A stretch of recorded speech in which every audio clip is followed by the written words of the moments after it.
to get on live here, talk about car, and for the right price, maybe somebody would be prepared to auction their car. Let's see what happens.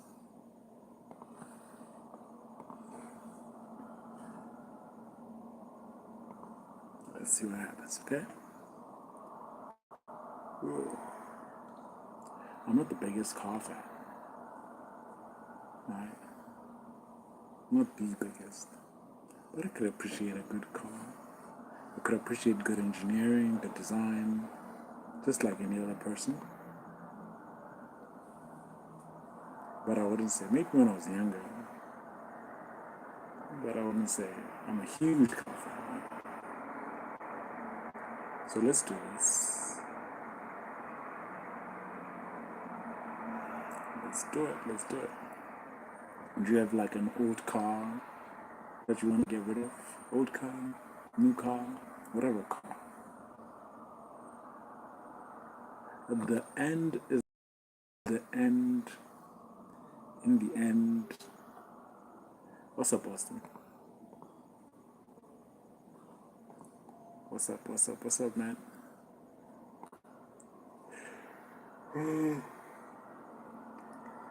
It's Friday night here.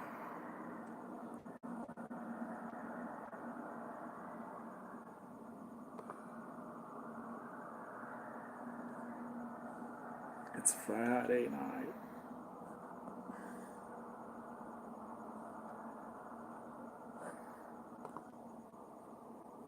How are you doing? I should think it's like 2 p.m. going to 3 for you.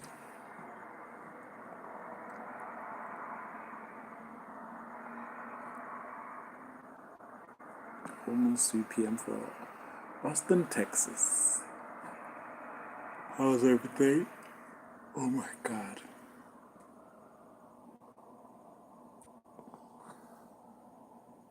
Tomorrow is a big, big, big day. Soccer day. Football day. We call it football. Yeah, I call it soccer. Yeah, it's almost 3 for Austin.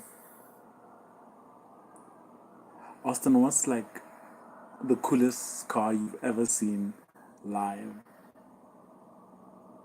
The coolest car you've ever seen yourself live in person?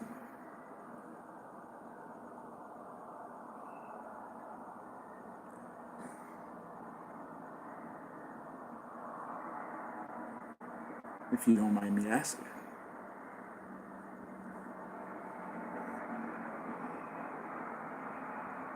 Well, no. Austin doesn't know nothing about cars.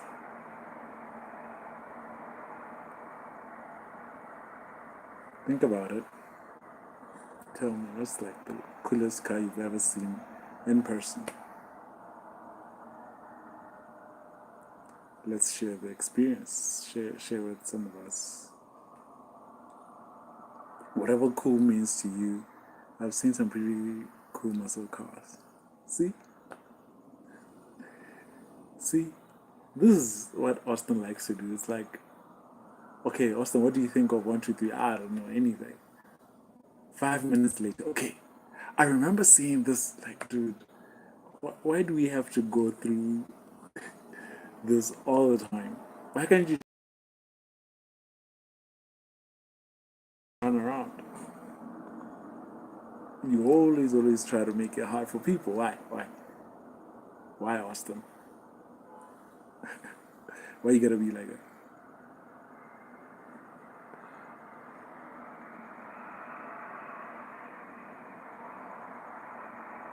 Yeah, tell me about one time you saw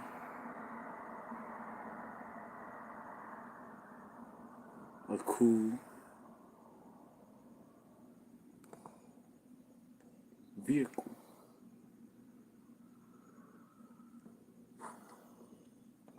What kind of car? Where? What was it? When? please tell me. When I came back from my dad's place, I saw a van that looked exactly like the Mystery Machine from Scooby Doo. I hate Scooby Doo. That's just a normal van, right? That's not cool at all. Tell me about the muscle cars. The mystery van. Are you talking about Shaggy's car with Scooby? No, that's not cool. The yellow one, is it yellow or mustard or something?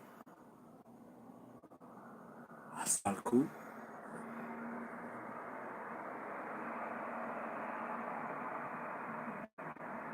No, it wasn't.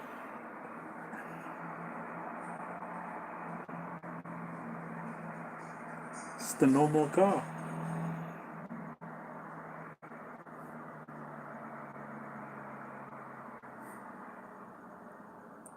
It wasn't. It was the normal car.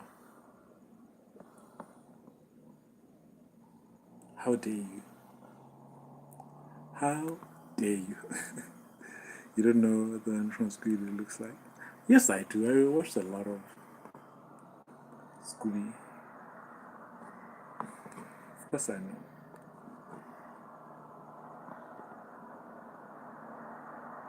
The one they drive around with, the whole gang. Scooby, Shaggy, the two girls, that guy. I know what the kind of van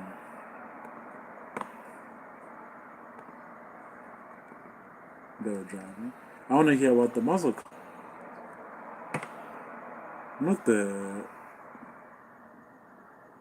Mystery Machine. Come on, man. That car sucks.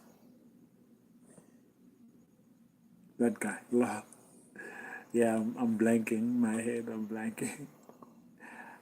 I blanked on the girl's name because I wanted to say Welma, but then I thought, isn't that like the girl from the Flintstones? I think one of the girls is like Welma. So I just went like the two girls and that other guy.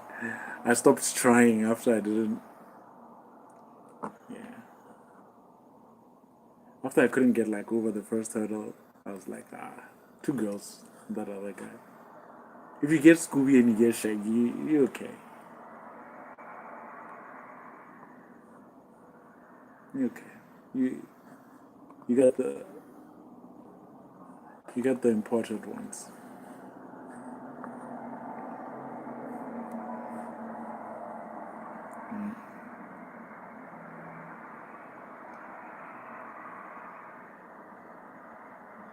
I haven't watched Scooby in a long time. Scooby Dooby Doo, where are you? We got some work to do now. Scrappy Doo, Scooby Dooby Doo, where are you? I told you, Scooby sucks, man. Didn't I tell you Scooby sucks?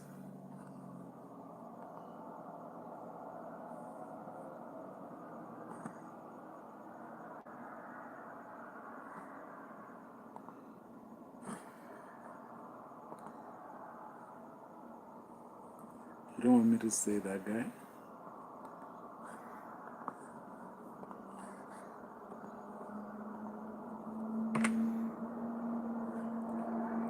I remember when Scooby Doo the movie came out. That's how old I am. Right? Then I was a Scooby fan. Now, not so much. No thank you. Très bon.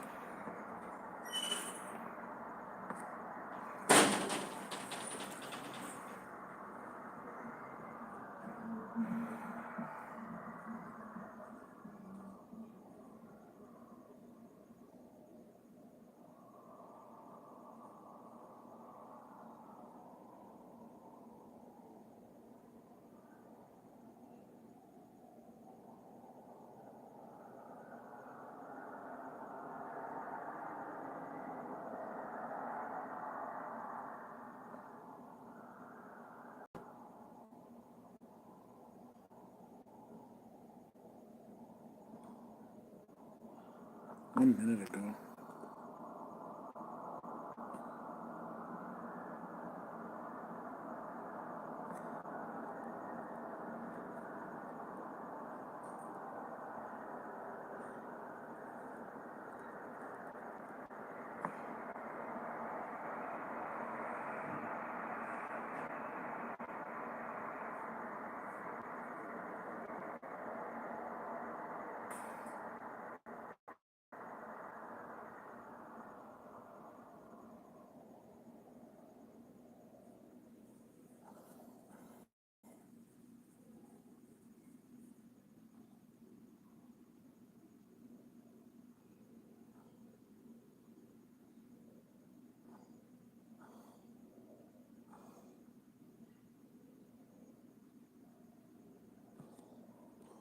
This will work incredibly well.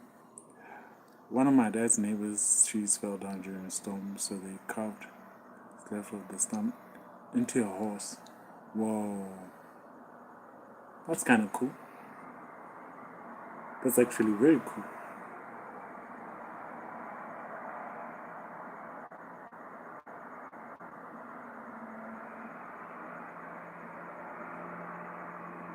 That's actually very cool. When was this, Austin? When did this happen?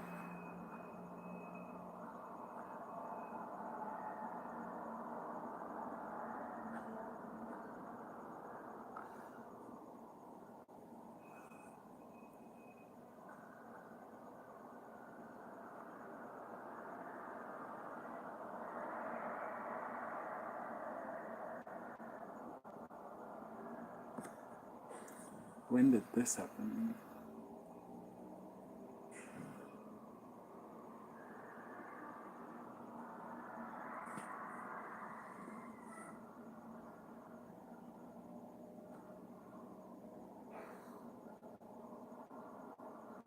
Right back.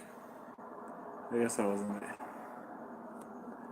Are you really not gonna tell me like the coolest car you've ever seen, other than the car that looks like the mystery van?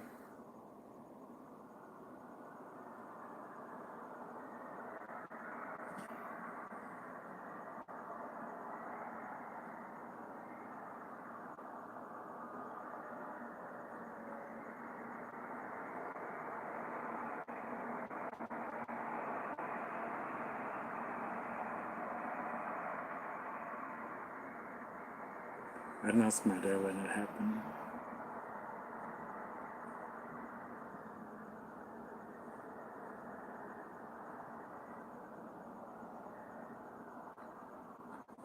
I was just asking.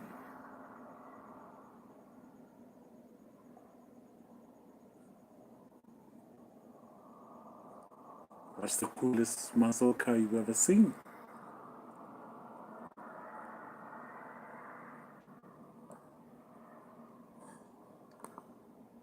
Cool muscle cars.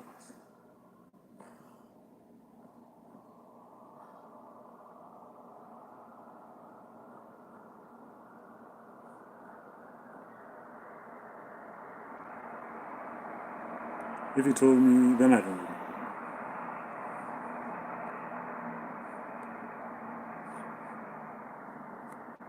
Okay.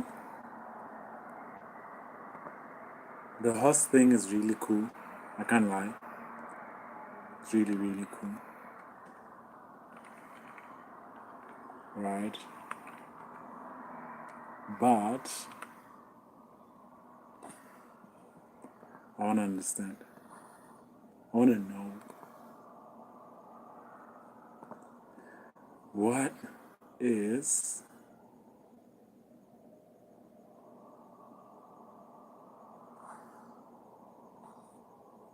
the coolest muscle car you've ever seen?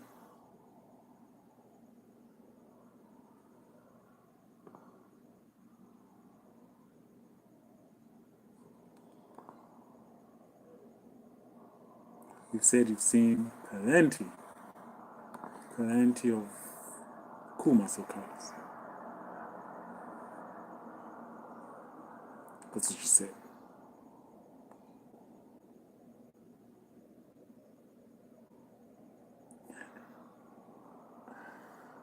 Oh my God. This guy. Oh my God.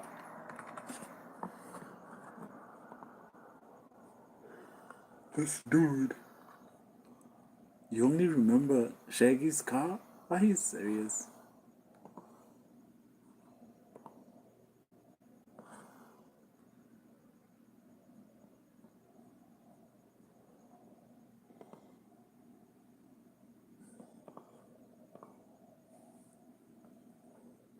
Can't believe it. I cannot believe it. The guy only remembers Shaggy's car. He doesn't remember the really nice muscle cars.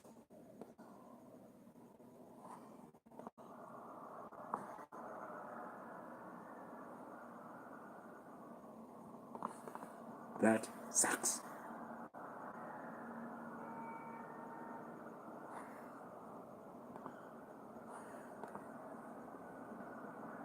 I remember seeing one weird car with 3 wheels. This guy. Are you talking about like the Mr. Bean car? That kind, Mr. Bean? Why are you going for weird cars? I was talking about cool cars. Now you want to talk about weird cars. Weird cars are not cool. They're weird.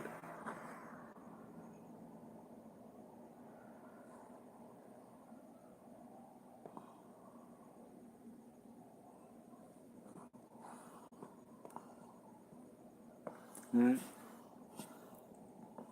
Now you want to talk about that 3-wheeled car from Mr. Bean. No.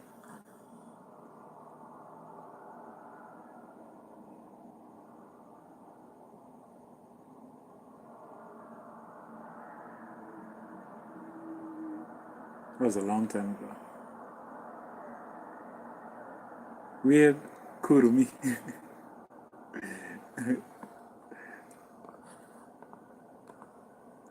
Weird can be cool, but sometimes weird can just be weird. Weird can be cool. I'll give you that. But not all the time. Sometimes weird is weird. Yeah. So let's not try to pass off weird as cool. Because sometimes weird is just weird.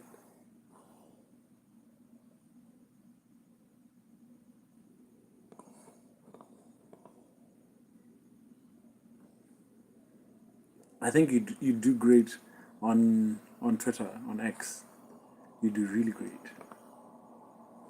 You have just enough spirit to keep going at your enemies, and you don't always go with conventional wisdom. So those people who are kind of contrarian on Twitter, they do very well. Right? Somebody will be busy like saying, "Thank you, President Trump."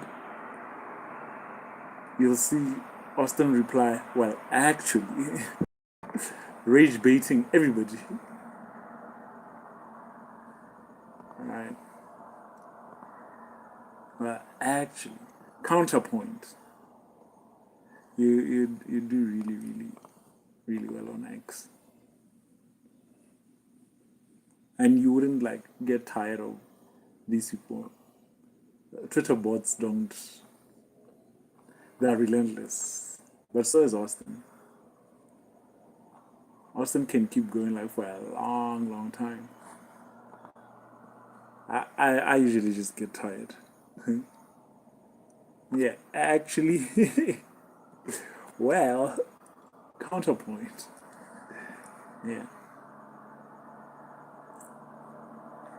Yeah, there are a lot of folks on X who like spewing their ignorance at everybody. So people who set them straight often do well. And then like some people who agree with you, yeah, you tell them, Austin. Whoa, like, yeah. Okay, what about bikes? Actually, yeah. What about bikes? Do you like bikes? Are you somebody who like motorbikes? Are you somebody who likes motorbikes?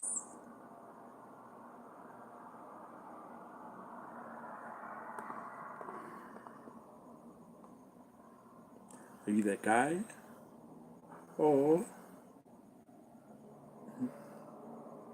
not so much?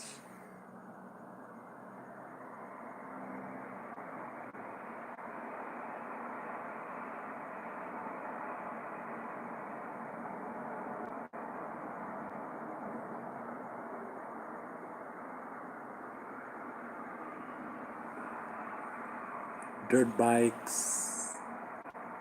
Remember Evil Knievel? Evil Knievel.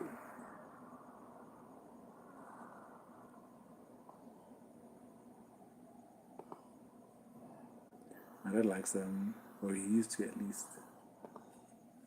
Okay, cool. What about you? Cool.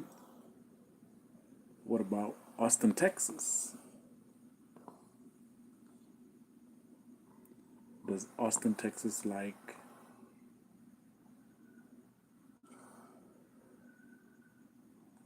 Oh, Harley Davidson. Ah, the famous American motorbike. Isn't that like Bad to the Bone, Arnold Schwarzenegger? Bad to the Bone.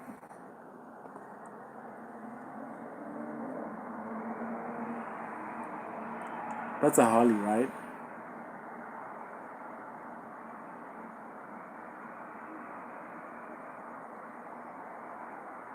That has got to be Harley Davidson.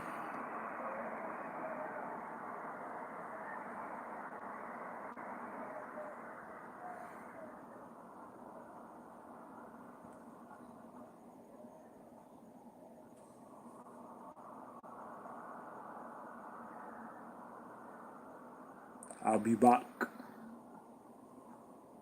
Yeah. There's a movie like Arnold took this guy like up to a cliff or something. He promised to let him go, and then somehow they ended up on a cliff, and he was letting him hang off a cliff, and then he let him go. Somebody, when he came down from the cliff, like, what happened?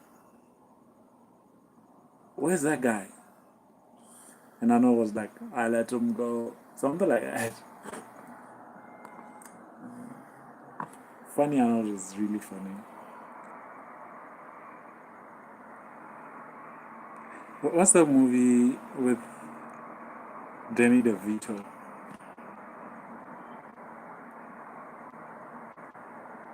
Danny DeVito. I don't know. I think Arnold did comedy better than Sylvester Stallone. He definitely did better comedy than Sylvester. Sylvester Stallone. Commando.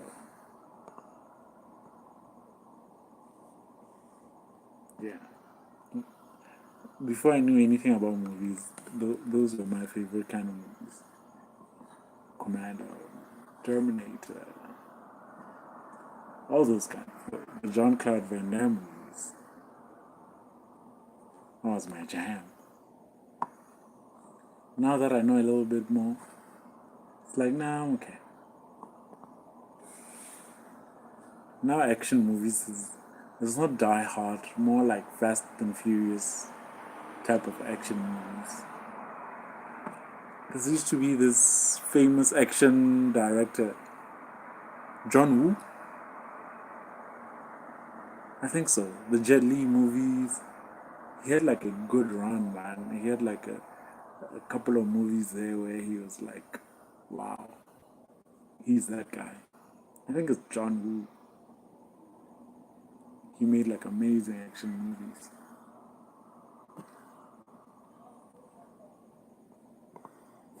Really amazing.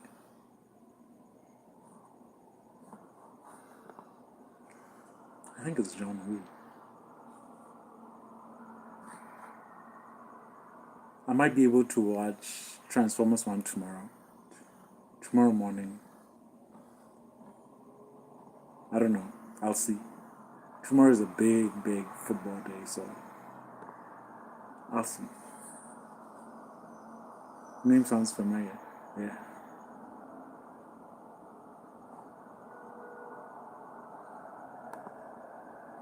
Yeah. Like, I remember, I think it was Denzel Washington saying, like, movies are a director's medium because you can act your butt off, right? And the camera is like focusing on your co-star while you're doing your dialogue over here, saying whatever you're saying, being passionate, acting. The camera just pans to the person who's acting opposite you and just zooms in deeper and deeper and deeper while you're giving your heart out. So when you finally see the movie, you're like, what? They didn't put that in the movie? Wow. I was giving my best performance. And the camera was looking elsewhere.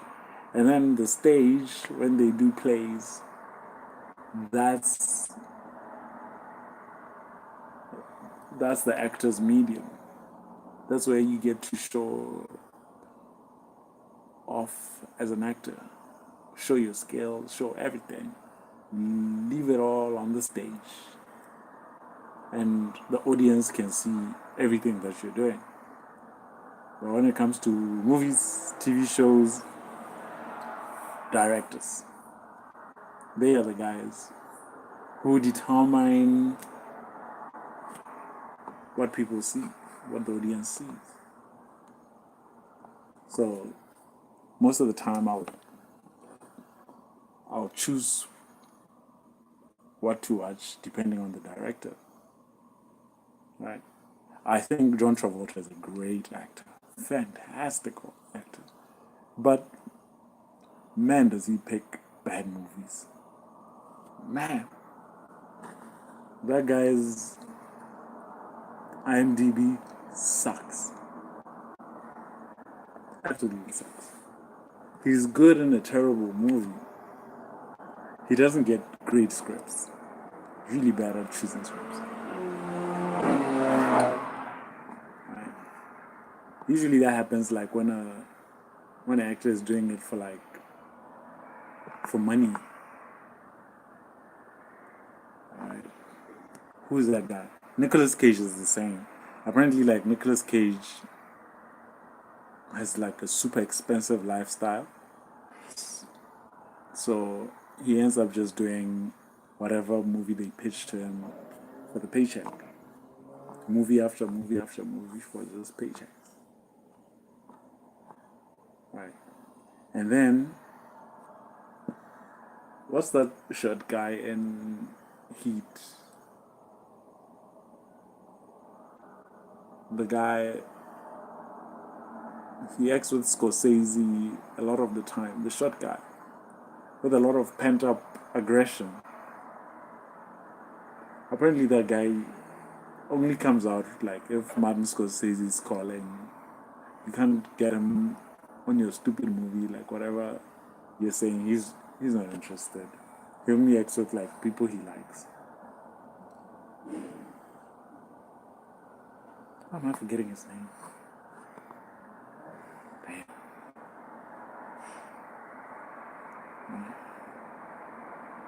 It's right there for too long time. Forgot it. But yeah, Nicolas Cage had Willy Wonderland was pretty cool. Do I know that count? I don't know that count. I don't know that count. But I'm not like a big Willy Wonka fan.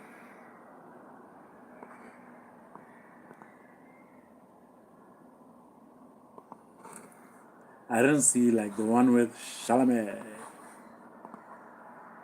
I think I've only ever seen like one Willy Wonka from a while ago.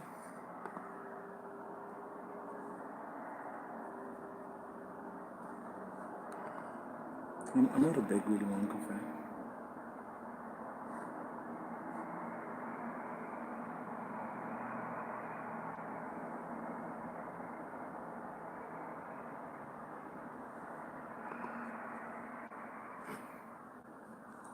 Listen to this guy. This guy started following me on X. His bio reads, I turn random news into content. My other interests involve making sure the beach doesn't move and avoiding traffic on my bike. Oh, it's a Five Nights at Freddy's ripoff. Okay. Haven't watched Five Nights at Freddy's as well. FNAF. Haven't watched it. I'm aware of it, just like I haven't watched Stranger Things. So, like, these are the people who are on X, Austin. He's following like 294 people. He has 40 followers. His name is Chris. My other interests involve making sure the beach doesn't move. Wow. I think he's doing like a really, really good job. Beach is where he left it, right? Avoiding traffic on my bike. Good going, Chris.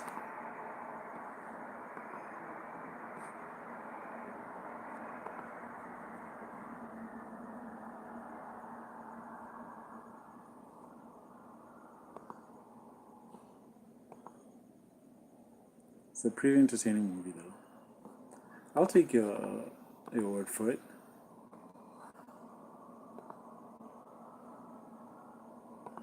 I'll definitely take your word for it.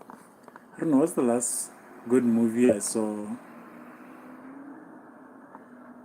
Nicolas Cage in? What's 60 Seconds? There's a car movie he's in. There's also that one with, is it Rikers Island, with some old British actor dude who was in the James Bond movies.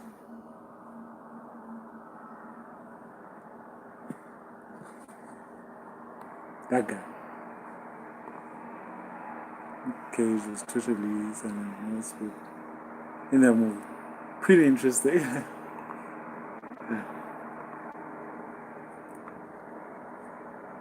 You see, that's weird in a cool way. I can agree with you there. Not every weird. That's weird, but in a cool way. Right? Other weirds are not so interesting. That's very interesting.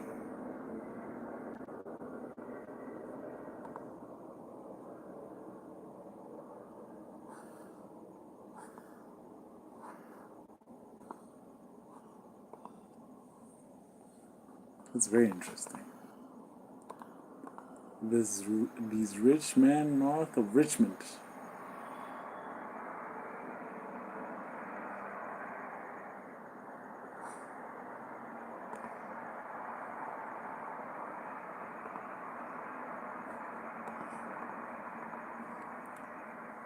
I've been selling my soul, working all day, overtime hours, bullshit pay, so I could sit out here, waste my life away.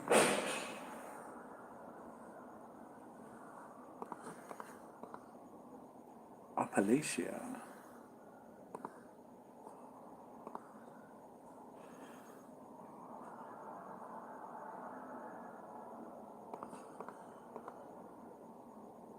Right.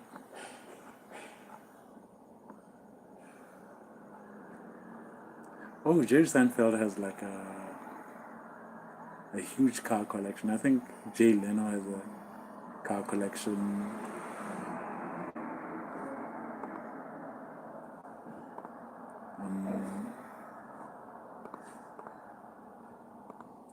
All these Matt LeBlanc used to make appearances on British Top Gear.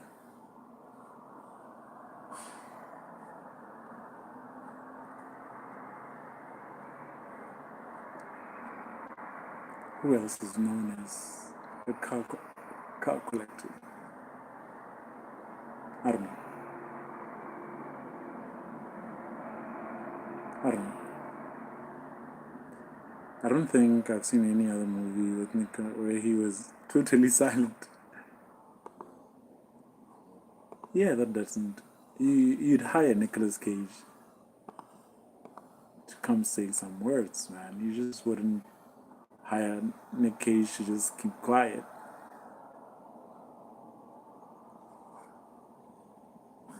I don't think you'd see a lot of that.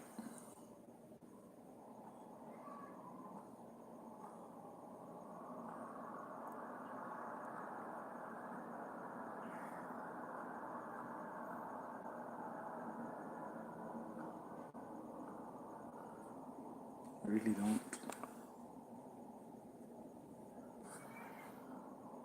Did you like Silence of the Lambs?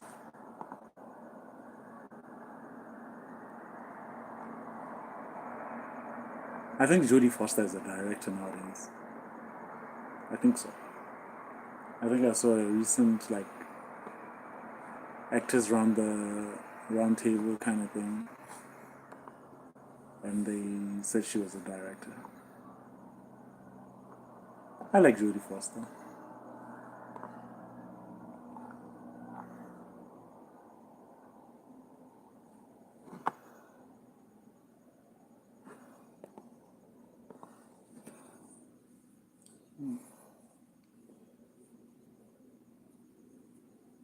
Clarice.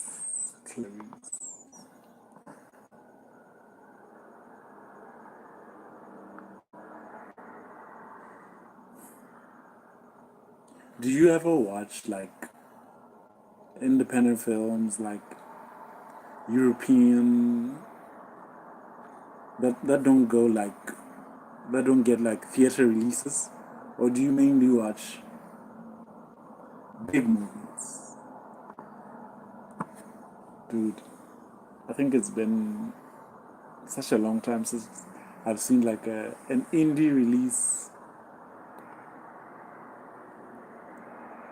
It's been such a long time.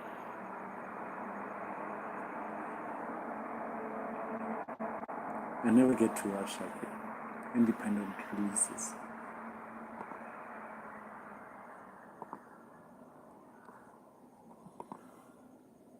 Yeah.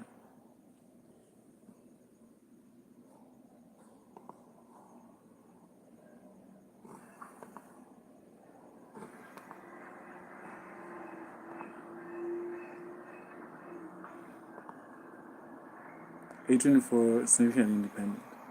But 824 movies are big.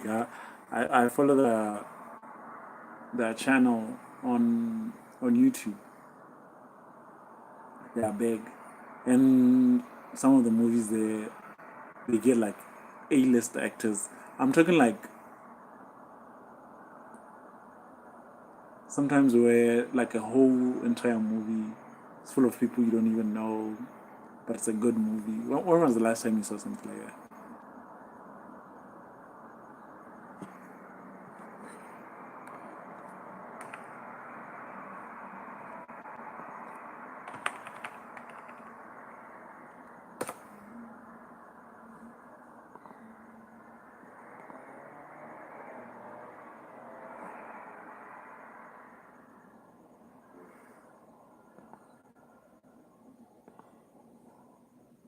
When was the last time you saw something like that?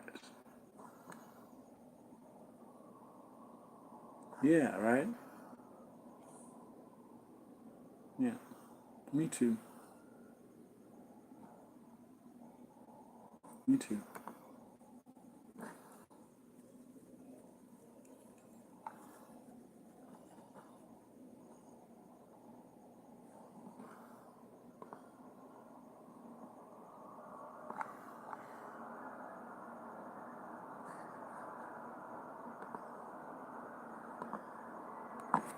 Right.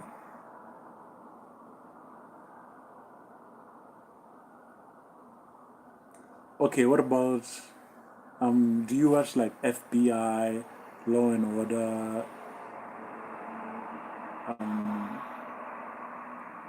stuff like that? What's that guy's name? Dick Wolf? Do you watch any of his TV shows? I used to be a big fan of CSI, right? And I like CSI Miami. Was it Grissom? Grissom was on Miami? I don't know. I watched, was there CSI New York? I used to be like really big into that kind of space. I watched the crimes, true crime stuff. Yeah, yeah.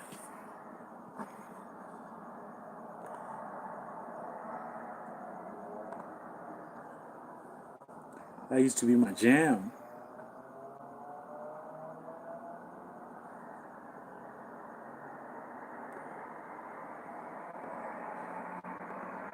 Not so much nowadays. Not so much. Like I was telling you earlier, like I started watching Jack Ryan today. It's very interesting. With that guy who made Emily Blunt. What's his face? That guy.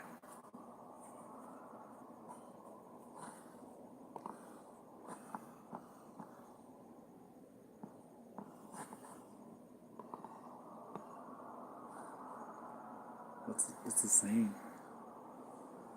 So it's season 1, episode 3, I think. That's where I'm at. Unsolved Mysteries. Tom Clancy's Jack Ryan. So far, so good. John Krasinski. That's his name. Not a bad actor. I didn't like him as that superhero in that superhero movie. John Krasinski. Is he the guy who married Emily Blunt? My mind is getting fried, Austin. I can't rely on it anymore.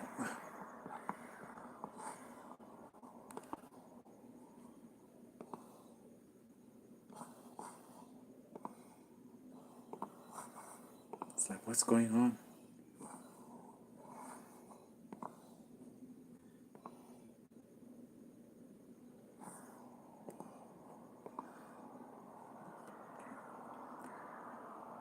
The the genre for, yeah, I think that's him. Yeah, John Krasinski. That's him. The true crime genre is huge. It's huge. Women absolutely love that.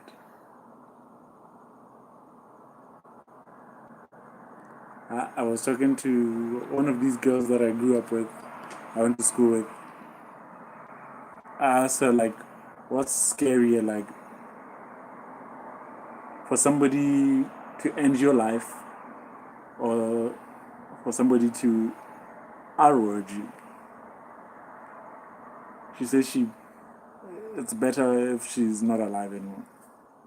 It's like, what? You'd rather go? I'd rather go than to be outwarded. Like, wow. So women like love the space that it feeds their fears and what to do when they're in those situations and stuff like that. It's like true crime. women centric. Like maybe you have to do cold cases on your channel. Would you ever like do cold cases on your channel?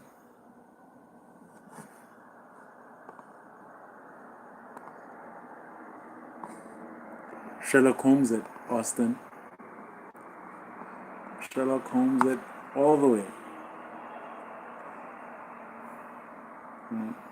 I think so. That and like scammy things, like people who uncover scams. That's usually like a good place if you want like super engagement. You can go through some scammy thing and figure stuff out and make a video. I think like people like to pat on Logan Paul for the crypto stuff. This other guy, what's his name? He got like tons and tons of engagement off of it. CoffeeZilla, that guy. I like a nice convertible. When it comes to cars, I like big cars, but I also like a nice convertible car. A drop top. I like a nice drop top.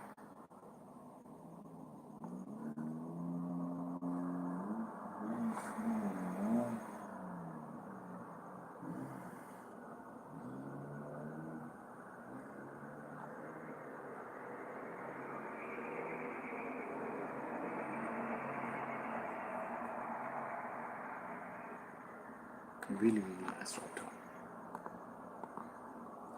Drop top.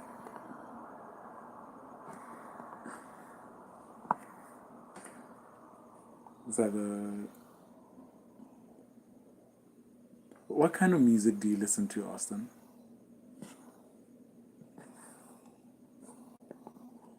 I don't know. I kind of know your movie taste, kind of.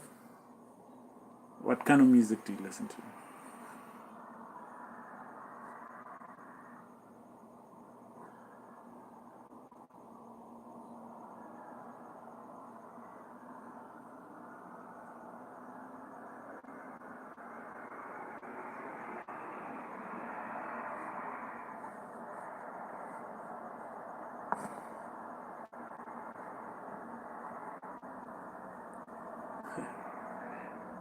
Such an Austin thing to say, right? Such an Austin thing to say. Okay, Austin. What kind of music do you listen to? Kinds of stuff. Give me an example.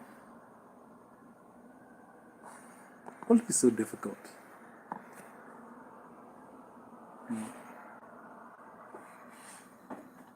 And then he starts to remember, like, oh, I like Jimi Hendrix.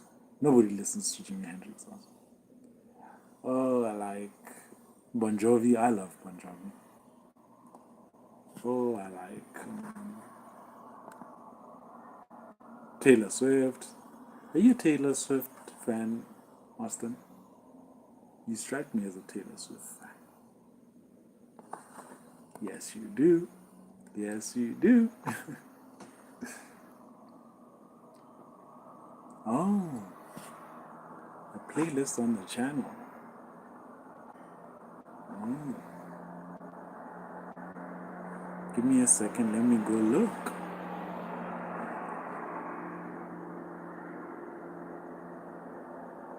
Give me a sec, let me go look.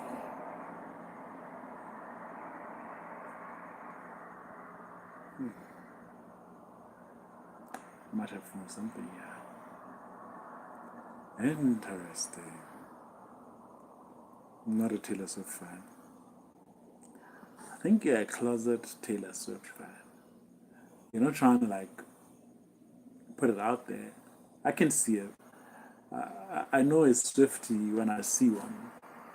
I can just see it. Ostentatious, aka Austin, Texas, aka Austin Powers. aka Austin from Wyoming.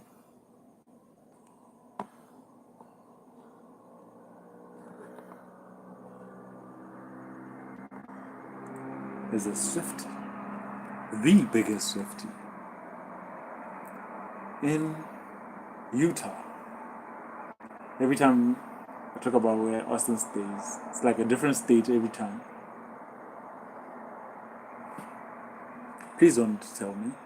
I can probably figure it out by the time difference, but it's fun just to say like you're from Austin, Texas, Utah, Missouri. My friend Austin is from Appalachia. He's in New Mexico. Who, Austin? New Jersey. Are you talking about Austin?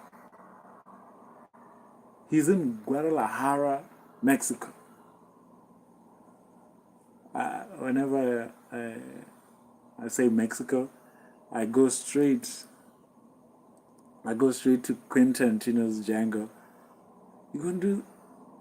Is it Django or is it like the one where they were stuck in a cabin and they were snowed out or something? By a goddamn Mexican!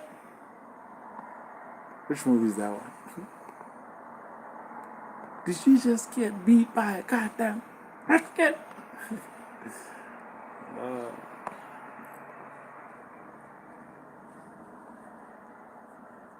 Quentin Tarantino is like super unapologetic with his writing.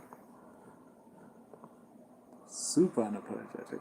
And whenever these guys, have you seen these interviews? These guys trying to like tell him like, oh, the violence in your films, that's why like there's violence in the streets. Oh, he shuts those people down quickly. That's what I'm saying. Like, it would be nice to get Austin, Texas in the same room with Quentin Tarantino. Let's see if you keep the same energy. Alright? Shut you down. And Austin doesn't like to back down. Especially when somebody thinks that like a big bully. Oh, Austin will stand up all day. So it's like, it'll be really funny. Really funny. To be a fly on that wall. Austin trying to hate all over Quentin Tarantino. Tarantino like shooting him down. Austin doesn't back down. Nice stuff. Really, really nice stuff. I really, really enjoy something.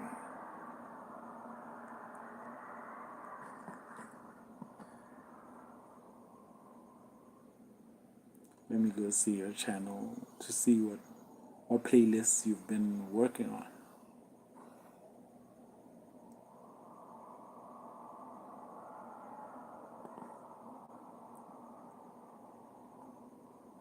Yeah, Austin is from Appalachia. It's from Guadalajara.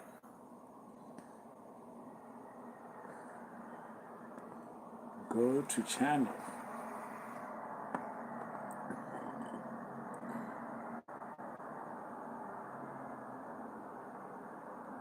The pinky, and the brain.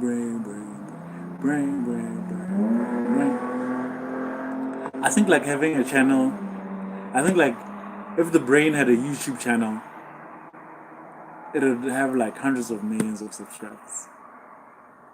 You know, if every day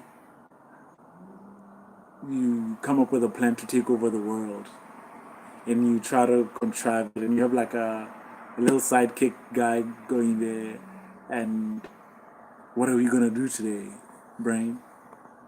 Take over the world. I can't even remember how he said it. It's been such a long time. I know I could easily look it up, but yeah. I think like if every day somebody had a channel like that, like every day they try to do something to take over the world, people would like show up. Well, I know I'd show up.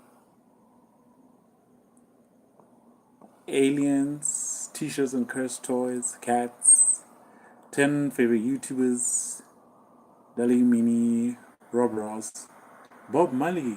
Oh, Sonic music, meditation, classic movie trailers, personal, overrated. Wow. Of course you do an overrated playlist. The playlist I'm talking about is one called Sonic Music. Yeah, I could tell, Austin. I could tell.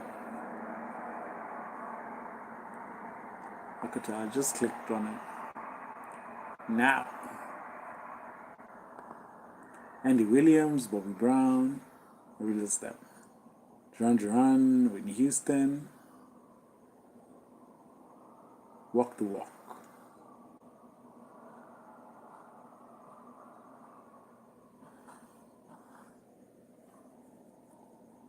Albert Hammond, Los Amigos, Pretenders, Johnny Cash, Swing, Monkey Swing, Pretenders, Not by Might, Green Day, Billy Joel, Prince, Bobby Brown again, Money Crew, The Hypes, BTS, Bee Gees, James Brown, Xavier, Michael Jackson, New Shoes, Front 242, The Kinks.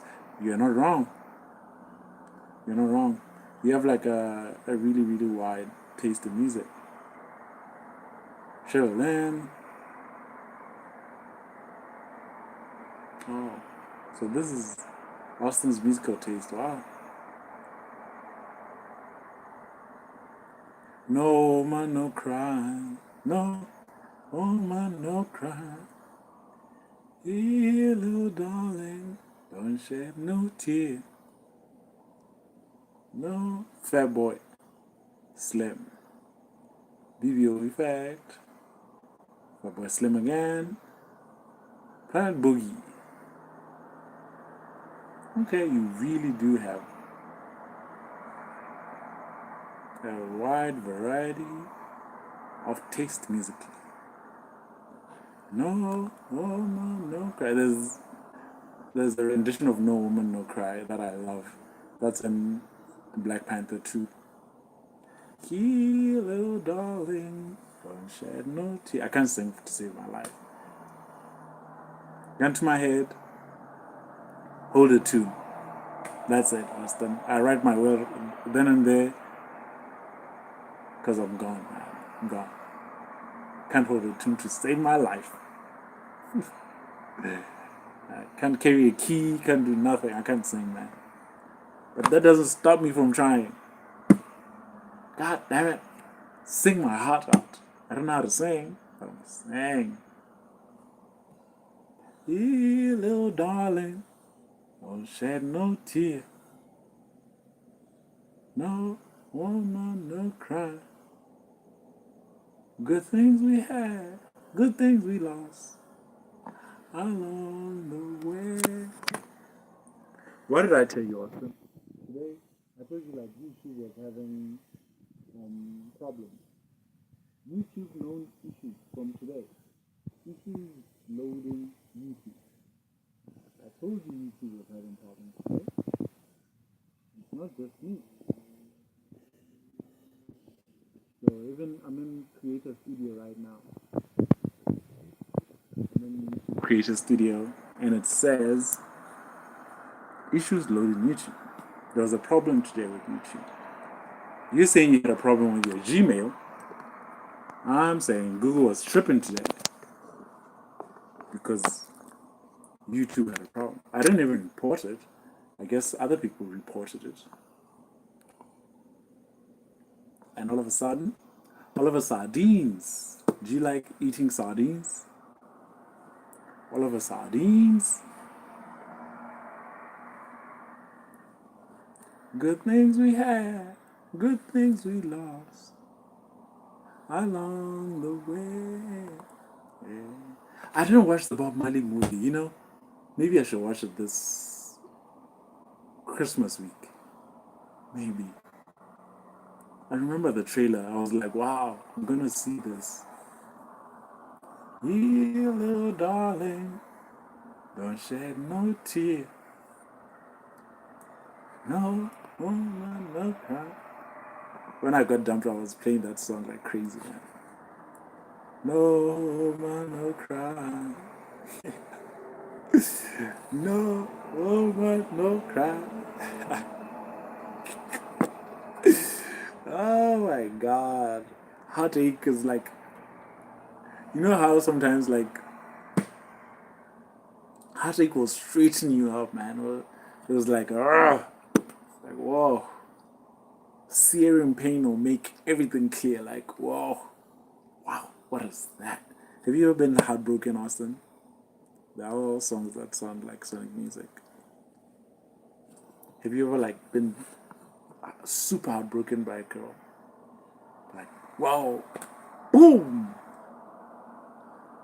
You know, like when you have like a little wound, you put band-aid around it, and you can touch it, try to make pat it, try to make it feel better. Heartache, like there's no place you can touch to make it feel better. It's like, whoa, wow, whoa, man. Just lie in bed, take your medicine, just take it. Everything becomes so clear, like, whoa. So, I've had a few of those, man. I had a couple of those. You put your heart out there, and it gets stomped on.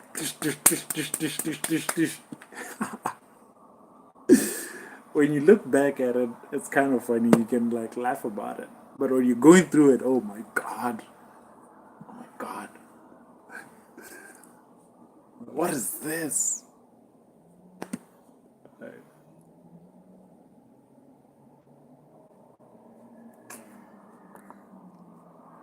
It's very interesting. Like, I've met a few people who've been in love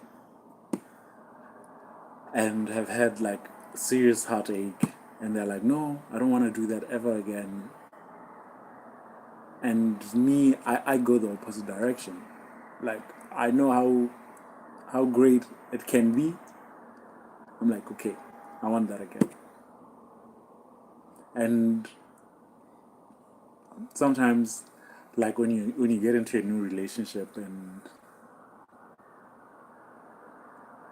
you can't trick me and tell me this is love. I know what love feels like, tastes like, looks like. I know what love is. Oh, I was having a friend either directly inspired the music and Sonic games or just sound similar to the music. Sonic. Took a long time for effort to research and find the songs on YouTube. Oh, 86 songs, by the way. 86. I was talking to a friend of mine just the other day on WhatsApp. We had like a long call, a long WhatsApp call, and she recently had a baby. She had a baby like 2 years ago, and her second baby is like 3 months ago, just over 2 months ago. And I was asking her, like, okay, do you love these people? How's the difference in love between you and them, you and your friends, you and your other families? And she's like, dude, it's like, it's a whole new world of love that she's never felt ever before. She's never loved anybody more than she's loved her kids. That depths she's discovering to this love, like, it goes deeper than deep, deep, deep, deep. I'm like, wow. So I'm like, what about your high school crush? What about, like, wow, that's nothing. What about the guy you fell in love with? Like, that's nothing. The love I have for my kids, it's like, whoa, goes deeper than deep. So apparently there's levels to this love thing, man. And since I don't have like kids, I don't have a kid. I've never gone to that depth. She was very careful to tell me, like, no, I'm not saying you haven't felt what love is, Clyde.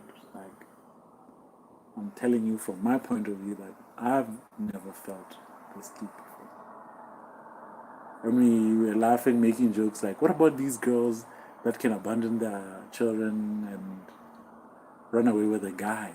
She's like, dude, I don't know how these people do it. I'd never leave my child for a guy. Never. Right? So I have these interesting people in my life, and we can discuss these things honestly. My grandmother had 10 babies. She gave birth to 10 babies. Some passed away when they were small, others when they were adults. I think she buried 4 or 5 of her kids, which is like heartbreaking. It totally destroyed me.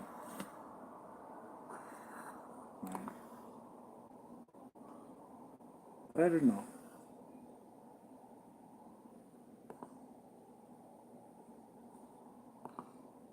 I don't know. It's very interesting. Super duper duper interesting.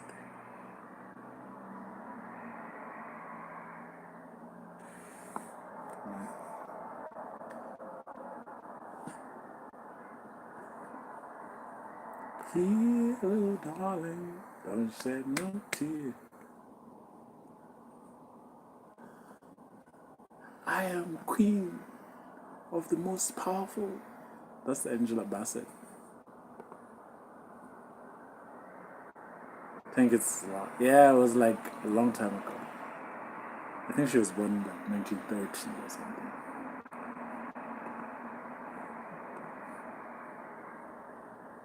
I think it's a lot. Back in the day, like I think even in the States, even in Europe, like people used to have like a lot of babies, a lot of babies, and because there were no like there wasn't any modern medicine. Some passed away young, you know, super young, and then the rest kept going, and people were strong and resilient, man. Nowadays, when somebody like loses one, it's like the whole world is over. Back in the day, people just went on. I think I heard like, what's Clint Eastwood's son? Apparently, Clint Eastwood was like a pilot in the army or something, and then his plane went down, you know, and the army came to Clint's wife and told her like, "Yo, your husband's plane went down." Months later, he just showed up at the house. Can you believe it? Right? Months later. Nowadays, like, if you're in a long distance relationship with somebody and you don't speak like for a day or two, the anxiety build up. Like, what's wrong? What's going on? You know, you might even lose that person.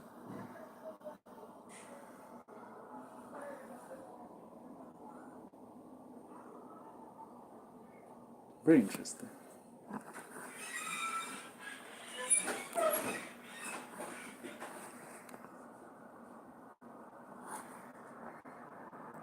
Good things we have, good things we lost, along the way. In this great future, you can't forget your past. Yeah. So just imagine like going like a whole entire month or something without knowing that your spouse, husband or wife or whatever, is alive. Today it's incomprehensible living like that. But people back in the day used to live like that all the time. You know.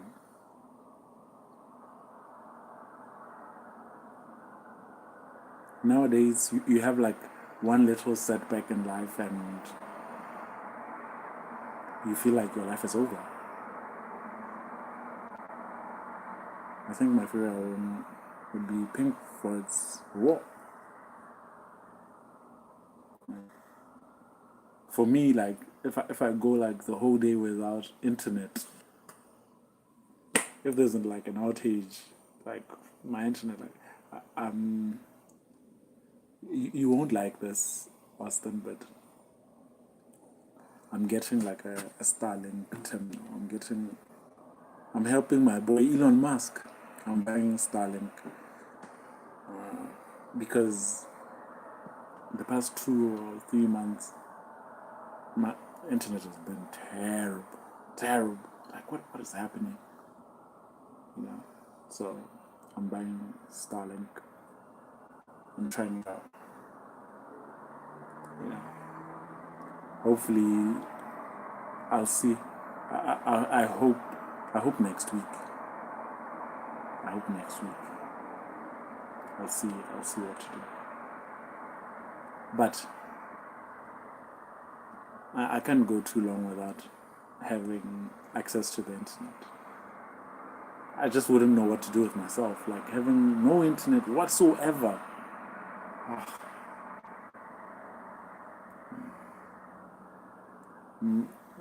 There are these traditions that we observe in my culture, like when you have a baby, when a girl has a baby, like they stay indoors like for 2-3 months. Some people even go as far as like 6 months. You only go out to see the doctor, but mostly you don't do anything. Like your mom, your auntie, somebody comes, they cook for you. Like all you do is just stay in the house, up until the baby reaches like 3 months, 6 months, depending on the family, you know. And then like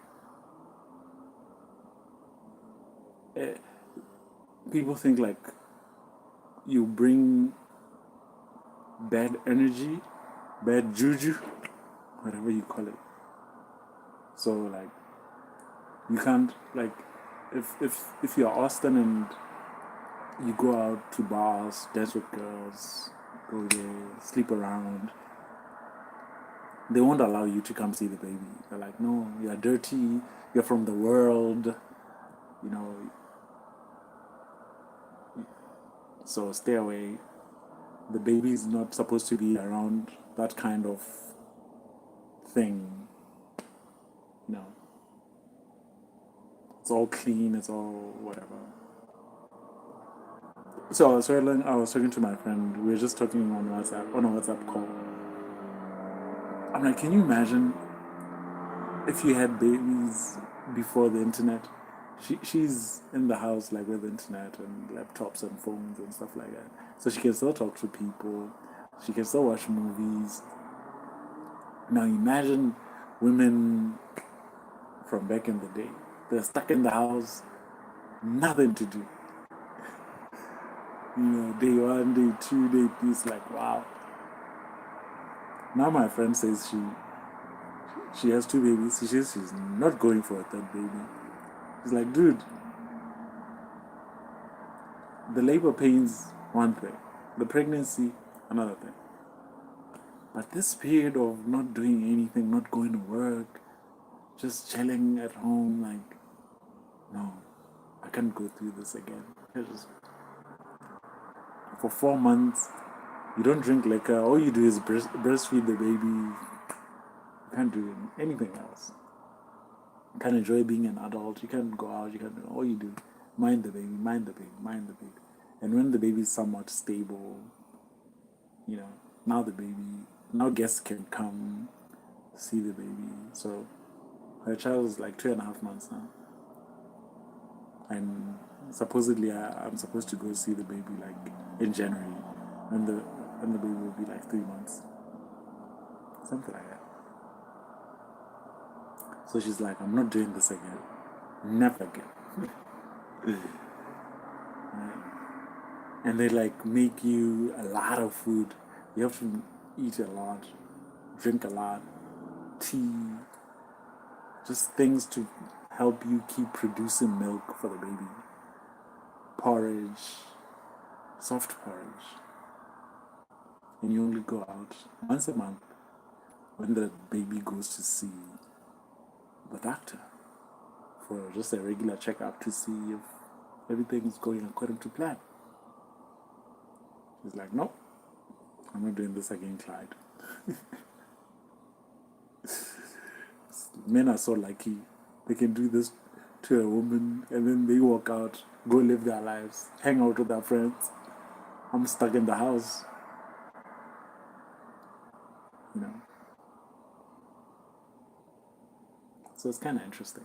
I was telling her, like, Giselle Bundchen, like the supermodel. I think she gave birth today. The following day she was on the runway. She's like, no, Clyde, I'm not going back to work. She's on maternity leave. She's supposed to go back, I think, January. Mid-January.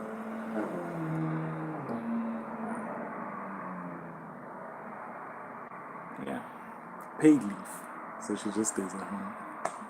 Watches a lot of stuff on the laptop. Just minds her baby. While I get to chat with Austin, Texas, ostentatious Austin Powers. Right.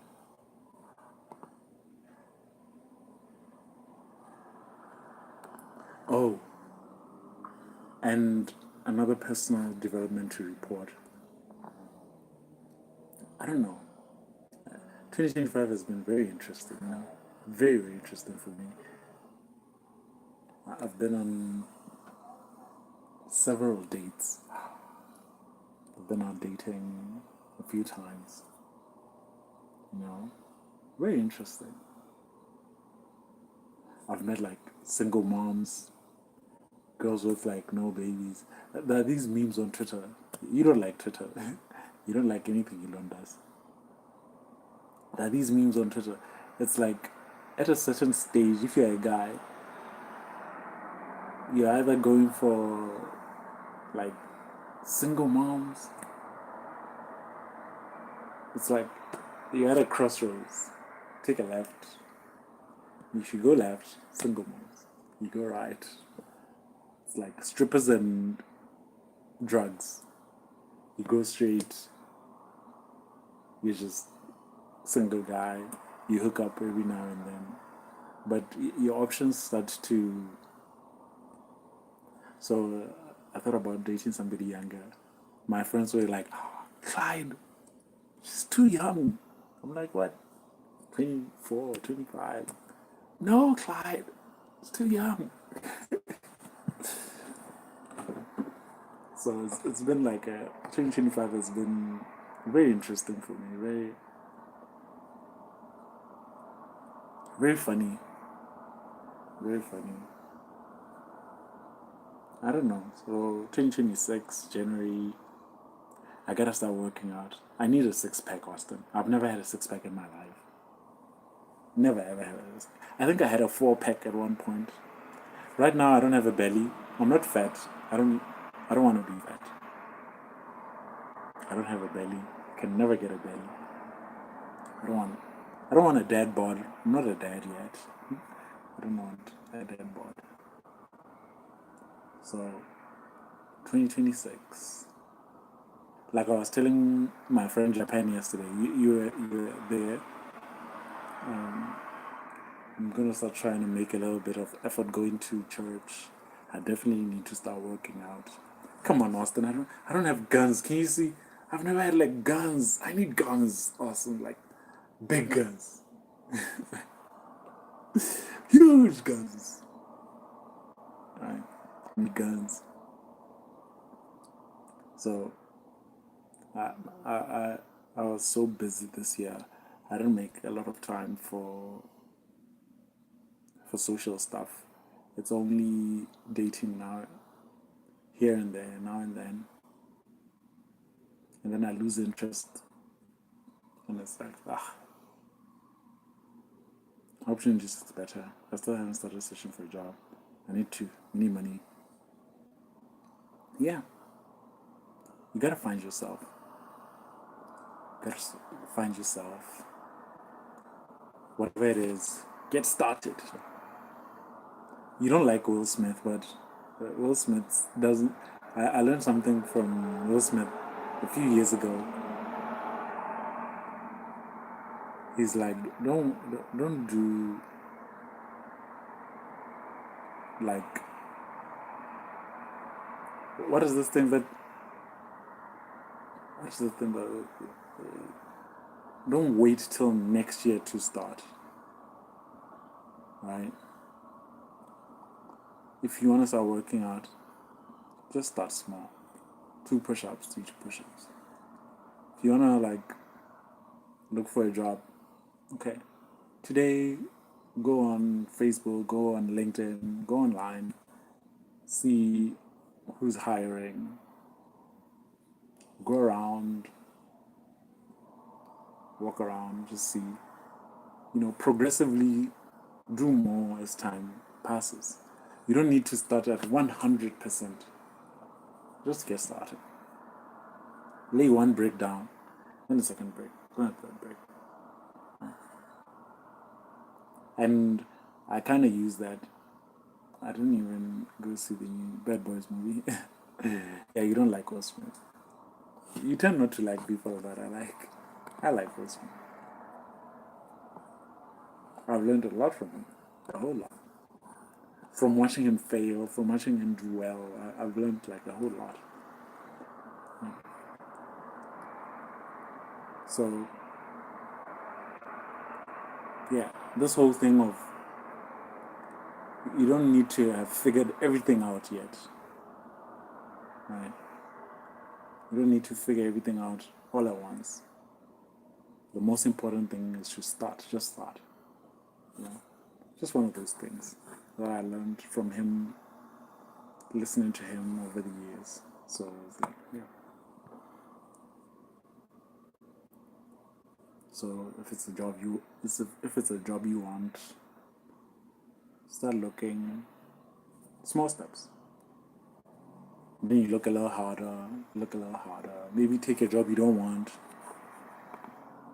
and look while you still have a job.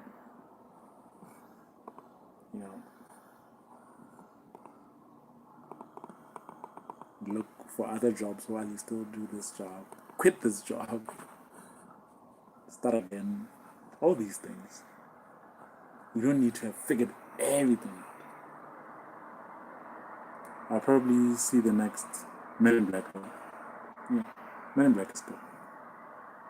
Men in Black is really good. Are they making another Men in Black? I didn't know that. Is Tommy Lee Jones gonna be in it?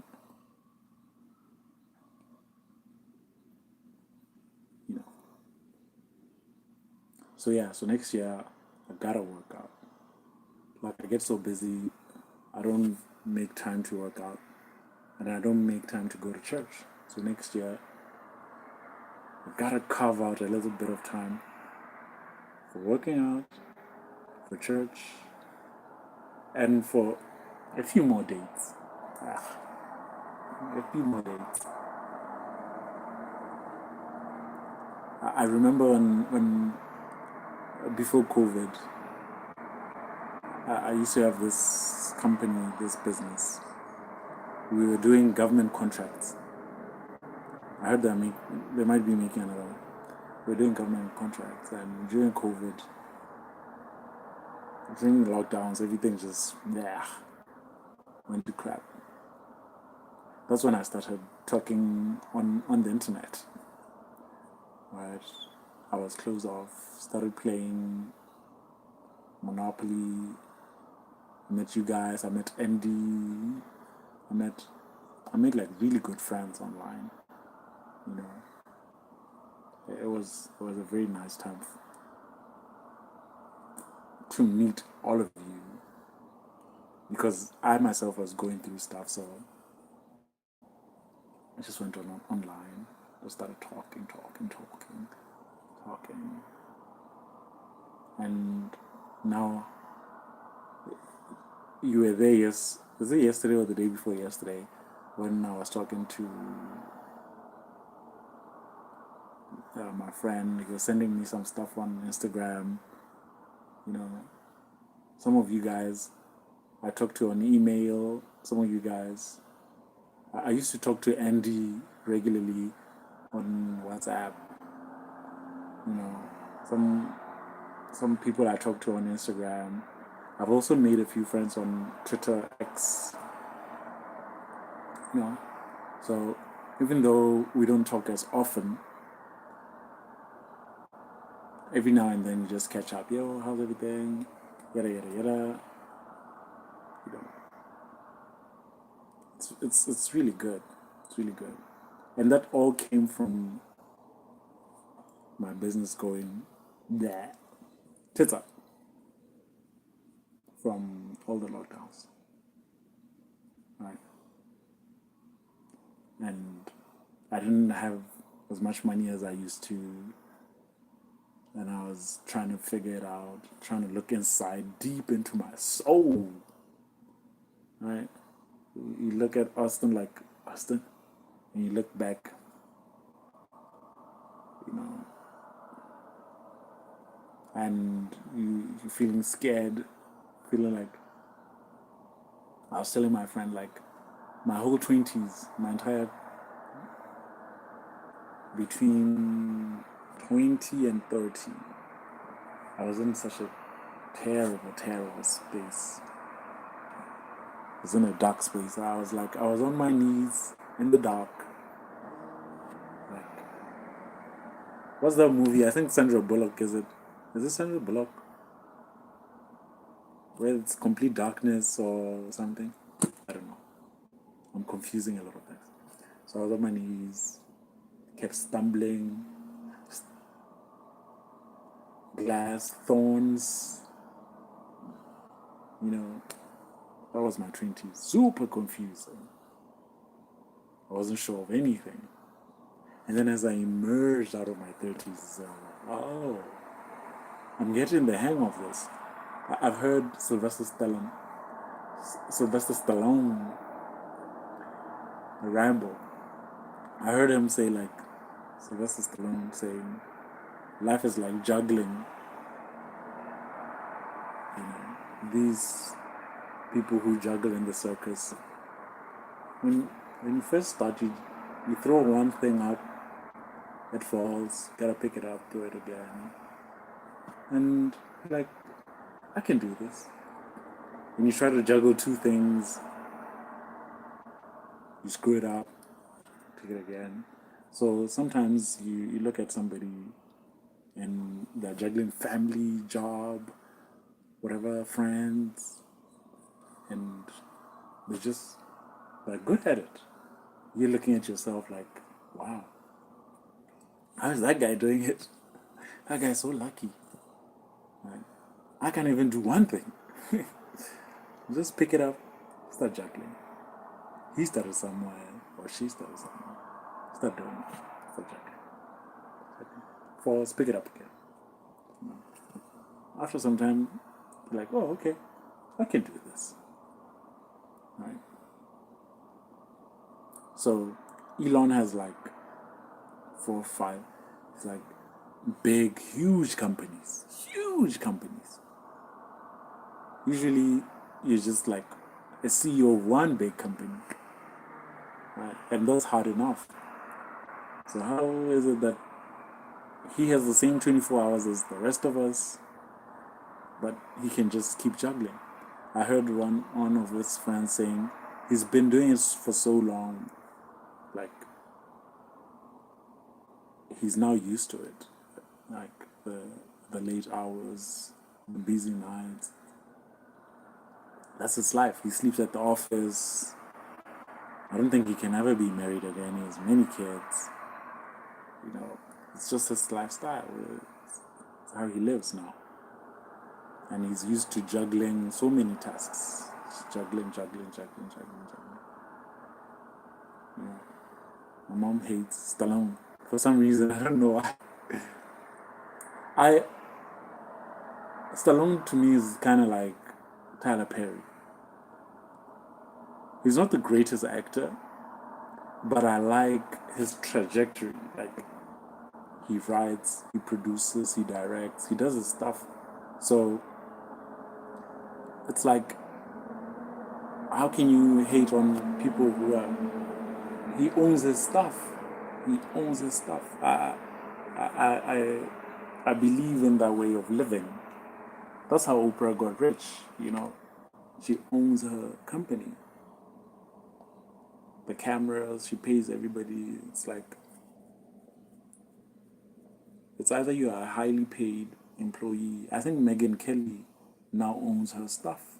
Candace Owens now owns her stuff, right?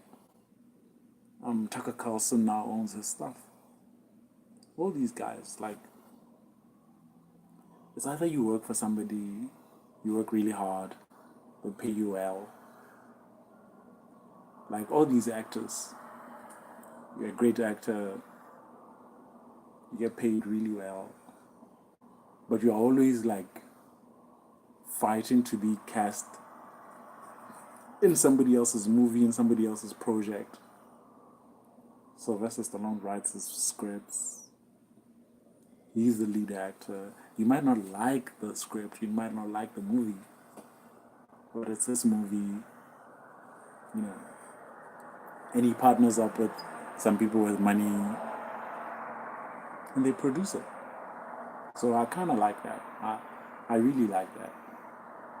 So even though I don't like a lot of Tyler Perry's movies or TV shows, you know, I like the fact that he created his whole thing himself. You know, it's all his stuff. He writes, produces, directs, does everything. I respect that.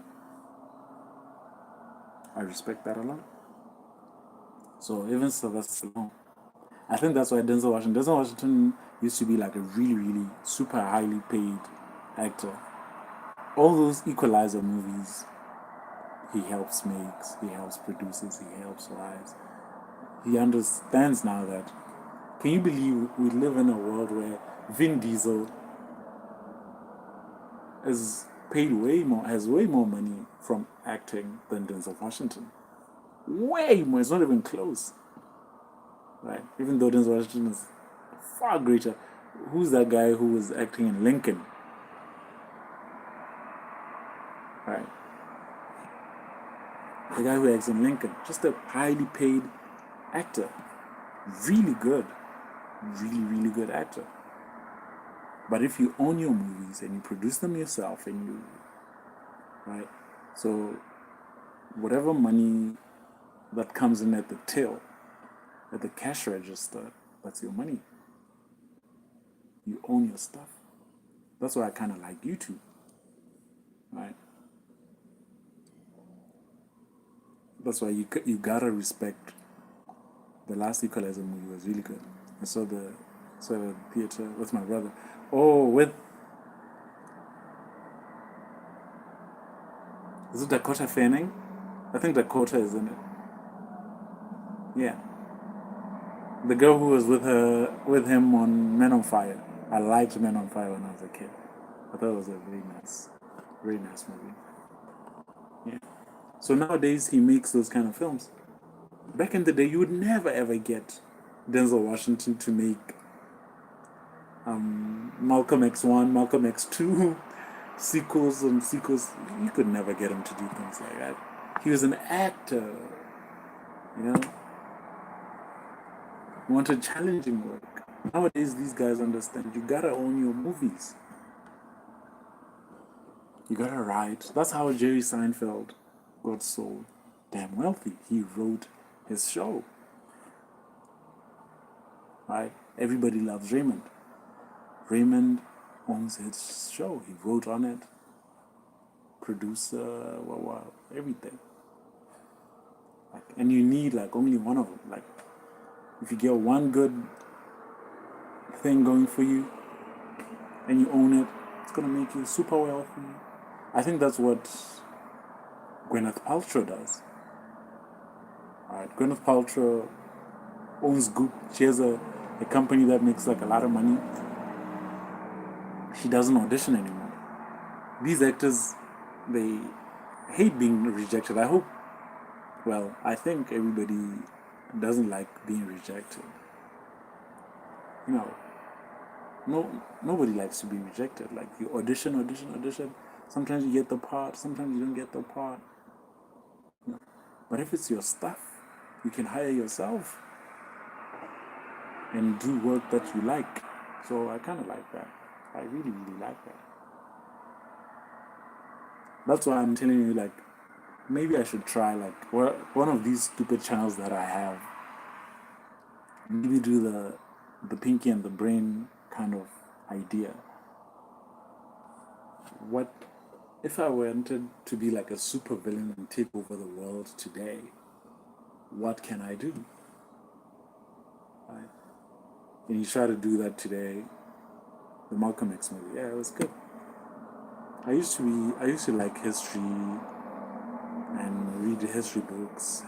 So all those heroes from the past, Martin Luther King, Malcolm X, and I'm a black man, so Nelson Mandela. So I went down that rabbit hole early on. So I read all about this stuff, and I watched a lot of videos.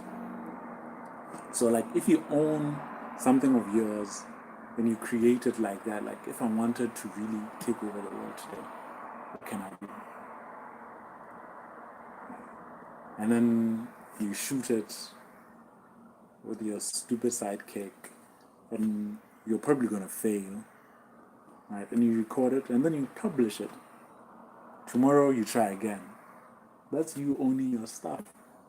And guess what? Maybe your stupid idea works, and you take over the world. Or it doesn't work, and people laugh, and you collect this community of people around you that, like, I wonder what stupid thing Clyde is going to do today. I have like 5-6 channels on YouTube. Maybe one should just go to that, you know. But I get so busy sometimes doing my stupid work, and I'll see. Today is Friday. They're supposed to release the Epstein files. Let's see what happens. A lot of prominent Americans are about to have a really bad day if they actually release something. Right? So, like, not to get like super serious or anything, I kind of like that way of living life. I try to live my life like that, you know, to own your stuff. Like, if I said something to you, Austin, and it was wrong or offensive, I'll own up to it. I'll say, you know what, I said it, I was wrong, I'm sorry. If you don't forgive me, or if you don't want to be friends anymore, it's like, okay, I understand. But I don't try to like have pride or an ego, say, no, I was right. You know, I own my stuff. I own up to things that I said, things that I've done, everything. If I did it, I'll say I did it. Okay, my bad, I did it. Right? But what that means is that if I didn't do it, you can't say that I did it. If I didn't say it, you can't put it right on me. Like, if I didn't say anything and, yeah, this is what you said. Nope, I didn't say that. Trying to, you know, those people who like to manipulate others, trying to make you feel bad. Like, yo, bruh, those kind of things don't work on me anymore. Right?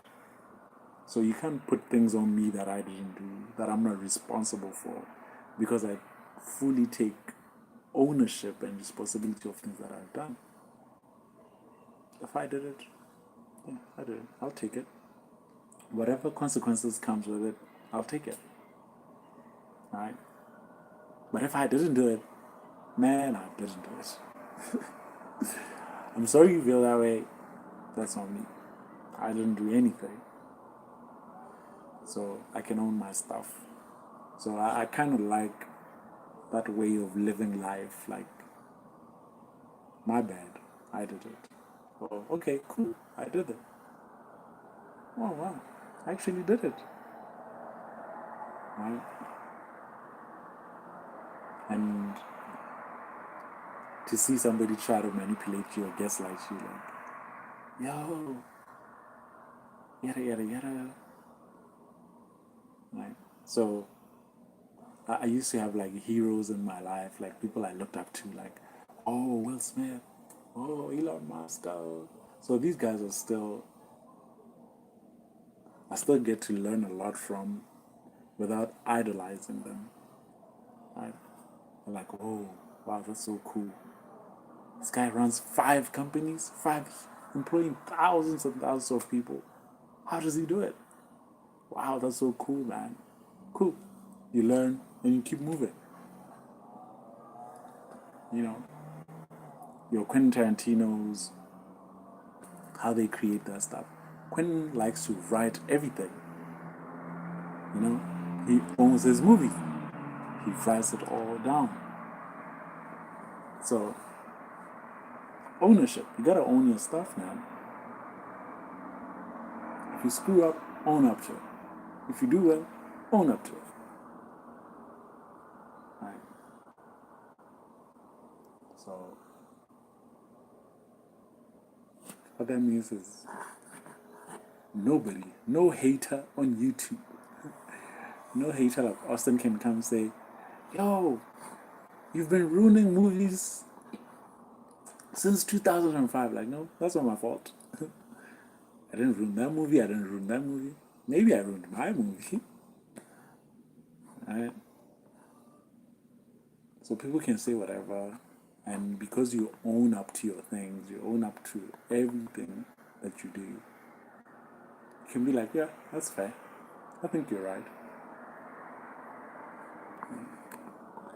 And cut yourself some slack, man. Cut yourself some slack. Right? Sometimes the world can be dark and hard and tough and all these things. Give yourself a break. I learned that from, at least Will Smith used to be kind of cool. Alien has never been cool. The opinion of a hater. A hater's opinion. Right?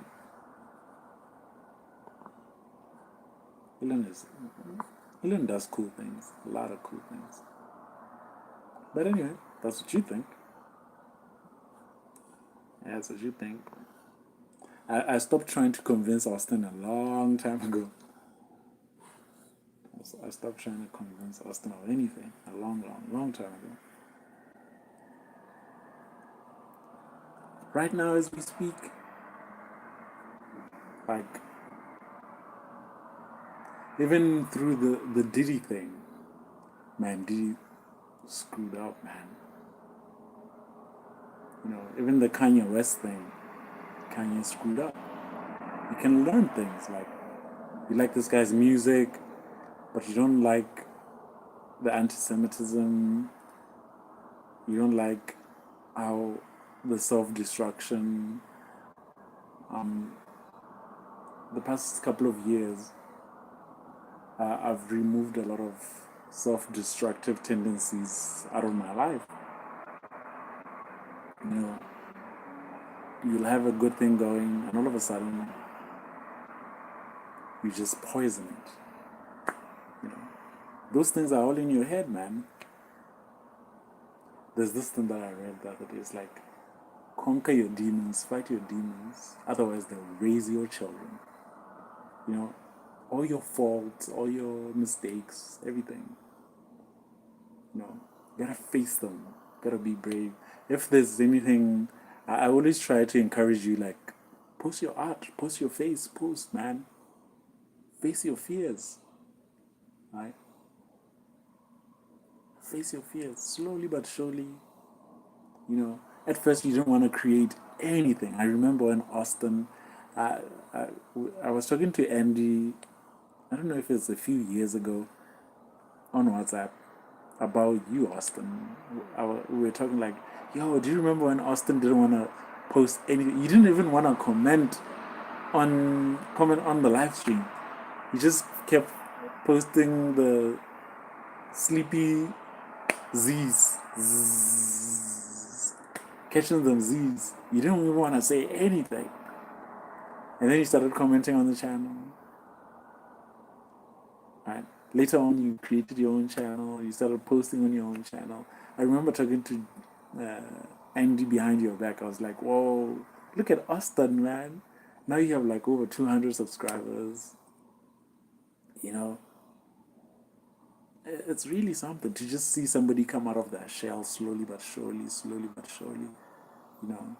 And I remember when I asked you to go on a live stream with me, you don't want to show your face. Later on, we created a video, you were showing your face. It's like, yeah, you face your fears over time, slowly, slowly, slowly, slowly, slowly. And before you know it, I might post some more of my art eventually. Yeah, yeah. Gotta like chest out, stand up straight, and just face the world, you know, face whatever is coming. I can't live, I can't like be born a coward, live a coward, die a coward. No, man. No, no. Along the way, I gotta stand up for myself, you know. And you guys help me. Because at first, I didn't want to show my face on YouTube. I was super scared, super insecure. You know, what do they say? On my face, my looks, whatever. But slowly, slowly it's like, man, so what? So what? You know, and you start joking around with it. Over time, you're like, I can just be myself, right? I'm not trying to be phony. I'm not trying to be fake. Just, I really like Elon Musk. I really like Will Smith. So what if my friend Austin doesn't like him? So what if 100 other people don't like him? So what? Doesn't matter. Gotta be honest with you. Kind of inspiring me to start making videos, guy.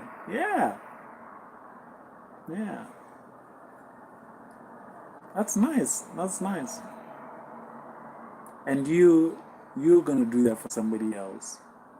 That's why I just kind of keep pushing you and urging you, encouraging you, like post yourself, like your art, things about yourself, things that mean something to you. Like I don't know anything about art. If I say something like this looks kind of cool, I don't like this. This doesn't look kind of cool. Wow, this looks blah. This looks great. This looks whatever opinion I have is my opinion. And then some other person will look at it and it's like, wow, Austin, like that's why I don't like the videos that are super edited, super like I like videos that are like just basic videos. Like if you just take the camera on your phone, just shoot, just say stuff, and then when it's time to end it. So whether it's a live stream or just a recorded video where you record, say something, and just cut it, right? You don't need to add super sounds. You don't need to like add AI. Do like, nah, just take it, put it. That's how Joe Rogan says he does his podcast. He's like, okay, get somebody interesting for him, not for his audience, just for him. They just sit down, talk. He just asks whatever stupid question he has. And at the end of the hour, 2 hours, 3 hours, whatever, it's like, okay, that's it. Thank you for coming. Stop the camera. Stop. And you upload. I love that. You know? So it's kind of cool. It's a way of facing your fears. Once you do something like that, you were super scared. It was all in your head, all in your heart, all inside of you. You're super scared, super, super scared, super insecure.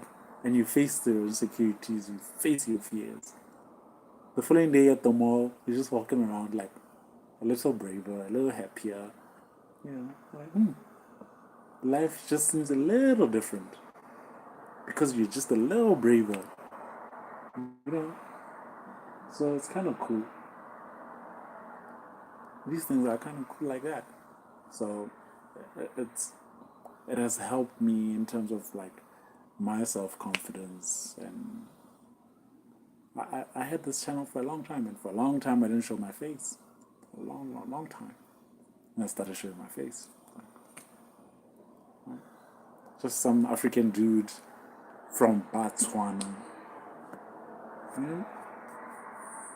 And I started making friends from all over the world.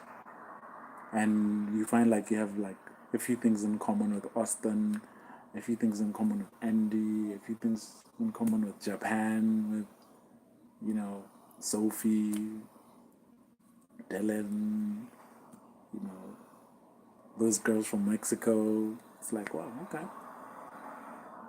Everybody has like that little clique. It might be 10 people, 100 people, 1,000 people. You can just find your people. I absolutely love this other guy. He's a physicist. What's his face? What's his name? Eric Weinstein. Eric Weinstein. You know, he flies to India like in a connecting flight, whether he lands in South Africa or he lands in the UK.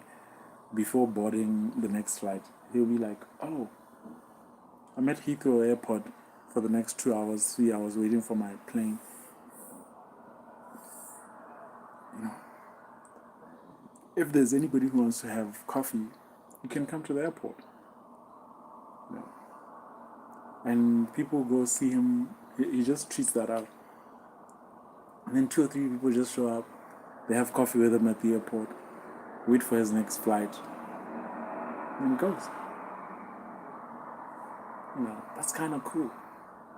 So even here on YouTube, I've talked to a few of you guys, and some people are like, "Yo, Clyde, if you're ever in Australia, if you're ever in the UK, if you're ever in the United States, if you're ever like, tell me, we'll have coffee." It's like, wow, that's nice. That's nice. I never had that before. You know, and it's just a genuine connection you make with people over time. It's like, wow. So just be a little braver. Just, you don't need to be big brave, just a little brave. You know, change your whole life. Change your whole life. So it's nice. It's nice, man.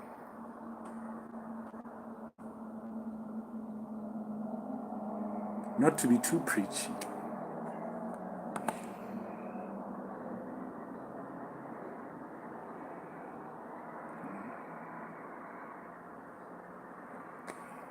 Anyway, I gotta go watch Jack Ryan. I'm gonna enjoy watching Jack Ryan. And then tomorrow it's big football day. Huge football day. I can't show my face on my channel again. Not after that person on my channel drew on my face. My parents told me not to show my face on YouTube. And I agree with that. Yeah, I can see that. It sucks that there are people like that out there. It actually sucks. You know? But I do hope, you know, like, not all of us are like that. Not all of us are like that. A lot of people are just decent people. Yeah. A lot of us are just decent people figuring it out. Sometimes we hurt each other without meaning to. That's how I judge people, by the way. It's like, if I show you that you hurt me, and yeah, if I show you that you hurt me, and it does nothing for you, that's how I know, wow, like, I can't talk to you. If I show you that you hurt me, and you're like, wow, I'm so sorry, I didn't mean to, yada, yada, yada, okay. Now I know, like, you're a real person. Like, if you hurt somebody else, and it's not cool, it's like, oh, okay, wow, let me stop doing that. You know? It's not cool to see somebody else in pain, hurting. Yeah, you know? So that's why I was kind of surprised to see you engaging with somebody who was like that. Like that time when I told you, like, I had to like stop engaging with Austin a little bit because I was like, wow, I don't understand this. If you show me that like you're out to hurt me, I I don't want any of that energy near me. I don't want that. Whatever it is that you got going on, man, good luck. Godspeed. Right? So if I show you that that hurt, and you're like, oh, I'm sorry, I didn't mean to, and then we work things out, that's cool. We may not be friends again, we may not, but like actual human beings, when they see like somebody hurting, they're like, oh, it does something to you to see somebody hurting. Even if you didn't hurt them, like just to see somebody suffering, it's like, oh, that's being a human being, you know? So if I'm the one causing the hurt, it's like, whoa, I don't want to be that guy who goes around hurting people. I don't want to be that guy. And I definitely don't want to be anywhere near anybody who goes around hurting people. You know, as people, we are bound to hurt each other without realizing that we're hurting each other. So if I'm talking to Austin and I say something offensive, or I do something that hurts you, he tells me, yo, dog, this really hurts. This is not cool. This makes me mad. Make stuff up on me, lie wrong. Yeah. Yeah. Nobody likes that. Nobody, absolutely nobody. That's why I was telling you, like, some people are really not afraid to be sued. Like,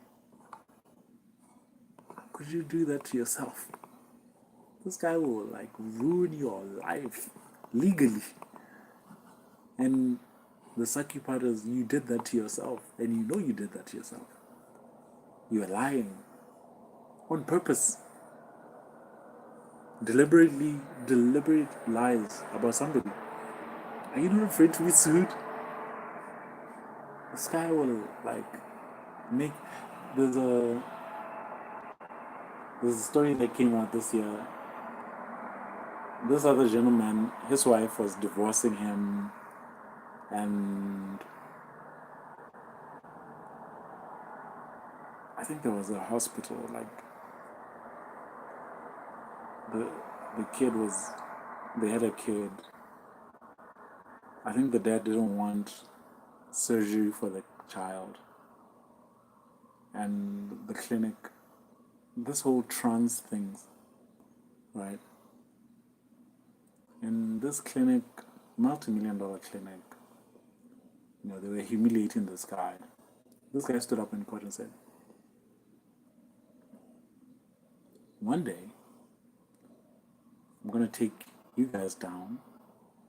You're going to close your doors. Yada, yada, yada, yada. You don't do this to people. And he had no money. He had no plans.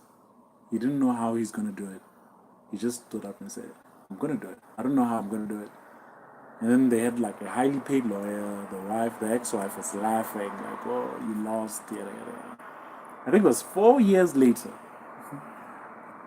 Fast forward 4 years later. Back in court.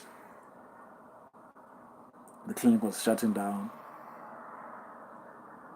The guy was in there. He's like, I told you I was going to do this to you. Right? You don't do that to people. There are just certain things that you don't do. It's like, it's that thing that I keep learning over and over. I see P. Diddy did it. No, I've stopped giving that person attention because I feel just likes the attention. Yeah. You know. The likes of P. Diddy, they went through the same thing.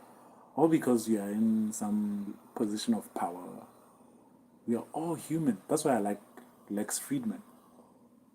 Lex on his podcast invites billionaires, CEOs, like all these powerful people.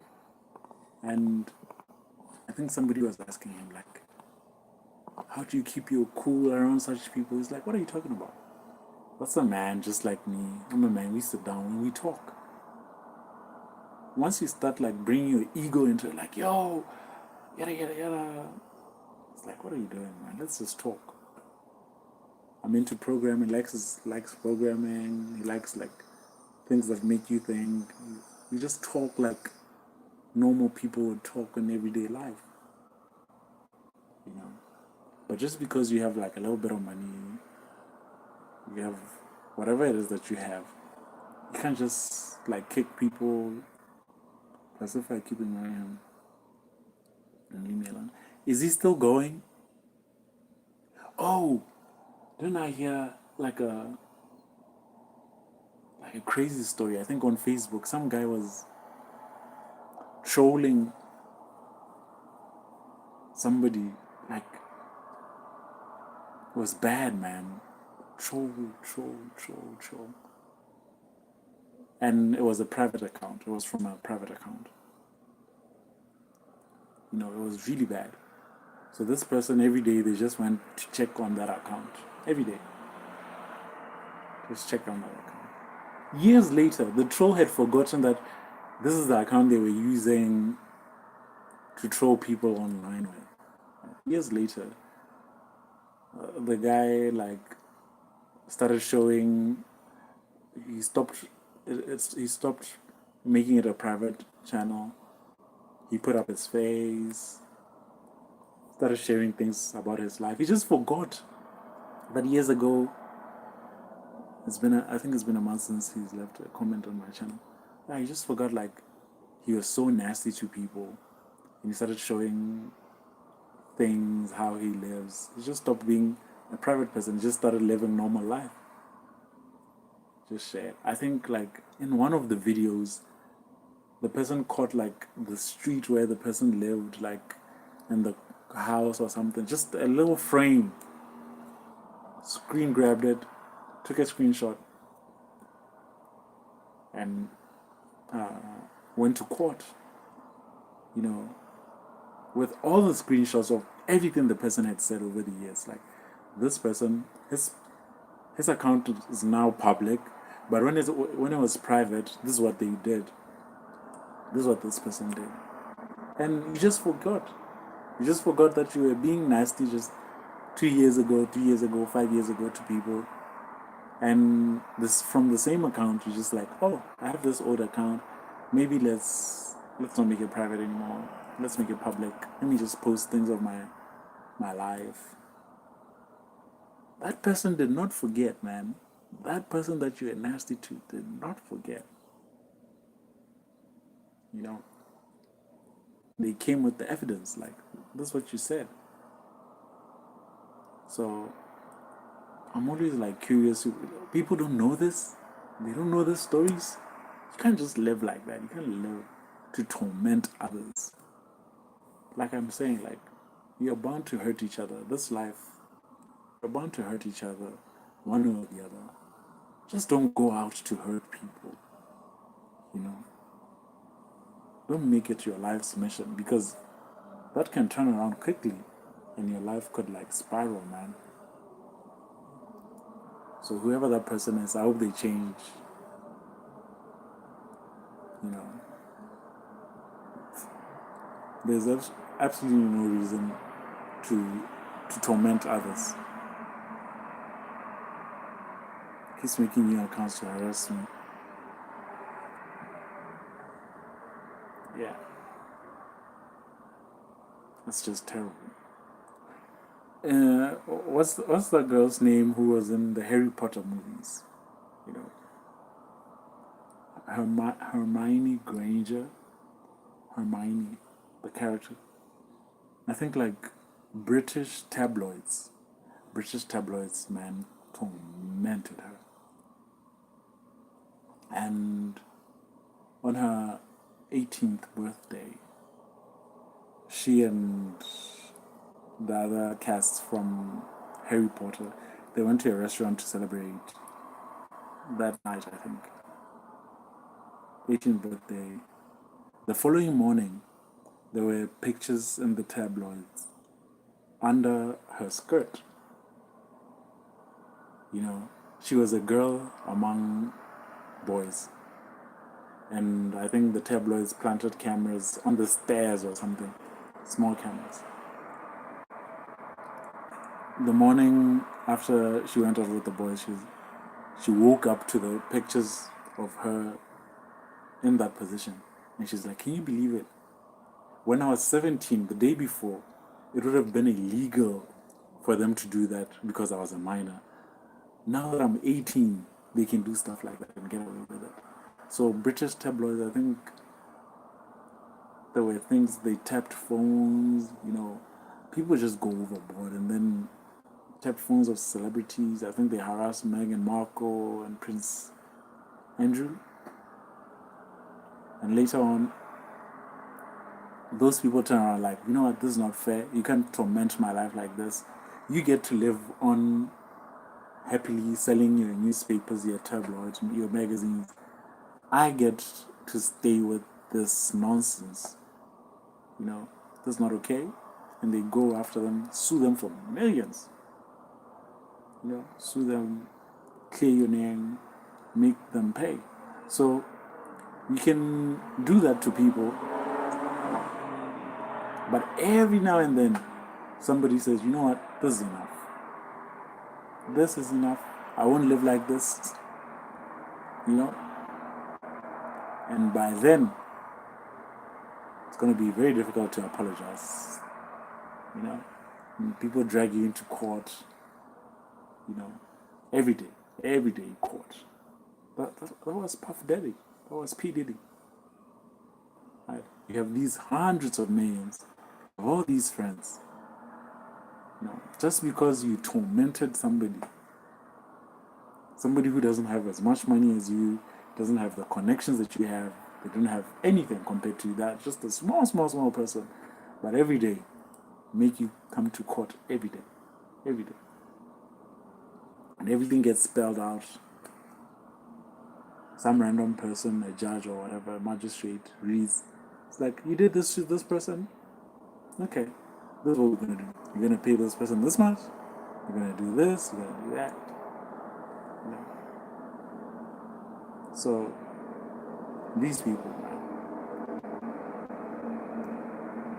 All the best to them, good luck to them. I hope they figure it out. But that's not how I want to live my life. And I won't live life on their terms as well. That's just me, right? You can't shame me. You can't put me in a box. You can't do nothing. You know, you're just taking advantage of Austin in this little period that he's in. But eventually, he's gonna conquer. Alright? He's gonna conquer. And you better hope you're nice and apologetic. Alright? Better hope. Because you don't want to live with your fellow human beings like that. Just be nice to people. Be nice. You know? But anyway, I don't want to be too preachy. I hope I'm not being too preachy. I hope it's tragic. I hope you're only taking a break from not posting yourself, and hopefully one day you'll come out of your shell again. Can you believe how much it took for you to like show your face for the first time, and just some random idiot? Go, man. Some random idiot makes you go back into your shell. Can you believe it? It's like some people suck, man. You know, that's what I kind of like about America. Here in America, Americans don't like to be bullied, right? We won't be bullied by the Europeans. We won't be bullied by the Middle Easterns, Asians. Nobody. You won't tell us how to live. We live the way we want to live, right? Here in America, So don't let these bozos win, Austin. Take however long you need to take a break, steady yourself, and then when you're ready to come out of your shell, come out again. Screw all these people. Screw them. All of them. Whoever is trying to like put you down, whatever they say, like screw them. F them, screw them, whatever. I can't make you live the way that I want you to live all the way here in Botswana, and you are in Austin, Texas, and I'm telling you, you're Austin. Never do this again. Never do that. Live like this, live like that, live like this. I don't pay your bills, I don't know how you're alive, I don't do anything. And yet, I'm determining how you live? Are you kidding? No way. Absolutely no way. That's my decision. I get to make a decision whether to show my face, to live like this. Anybody else? No. No. I can't give you that power over my life. But it took forever to get into this headspace. Now this head is like, oh. I filled it up with too many things. But it's always good to talk to you, Austin. I'll see you tomorrow. It's after midnight here. I gotta watch a little bit of Jack Ryan. I gotta make a little something to eat, some midnight snack. And I'm gonna see you on the other side. Hello from the other side. I love Adele. Tell you I'm sorry. Alright. See you, Aussie Austin.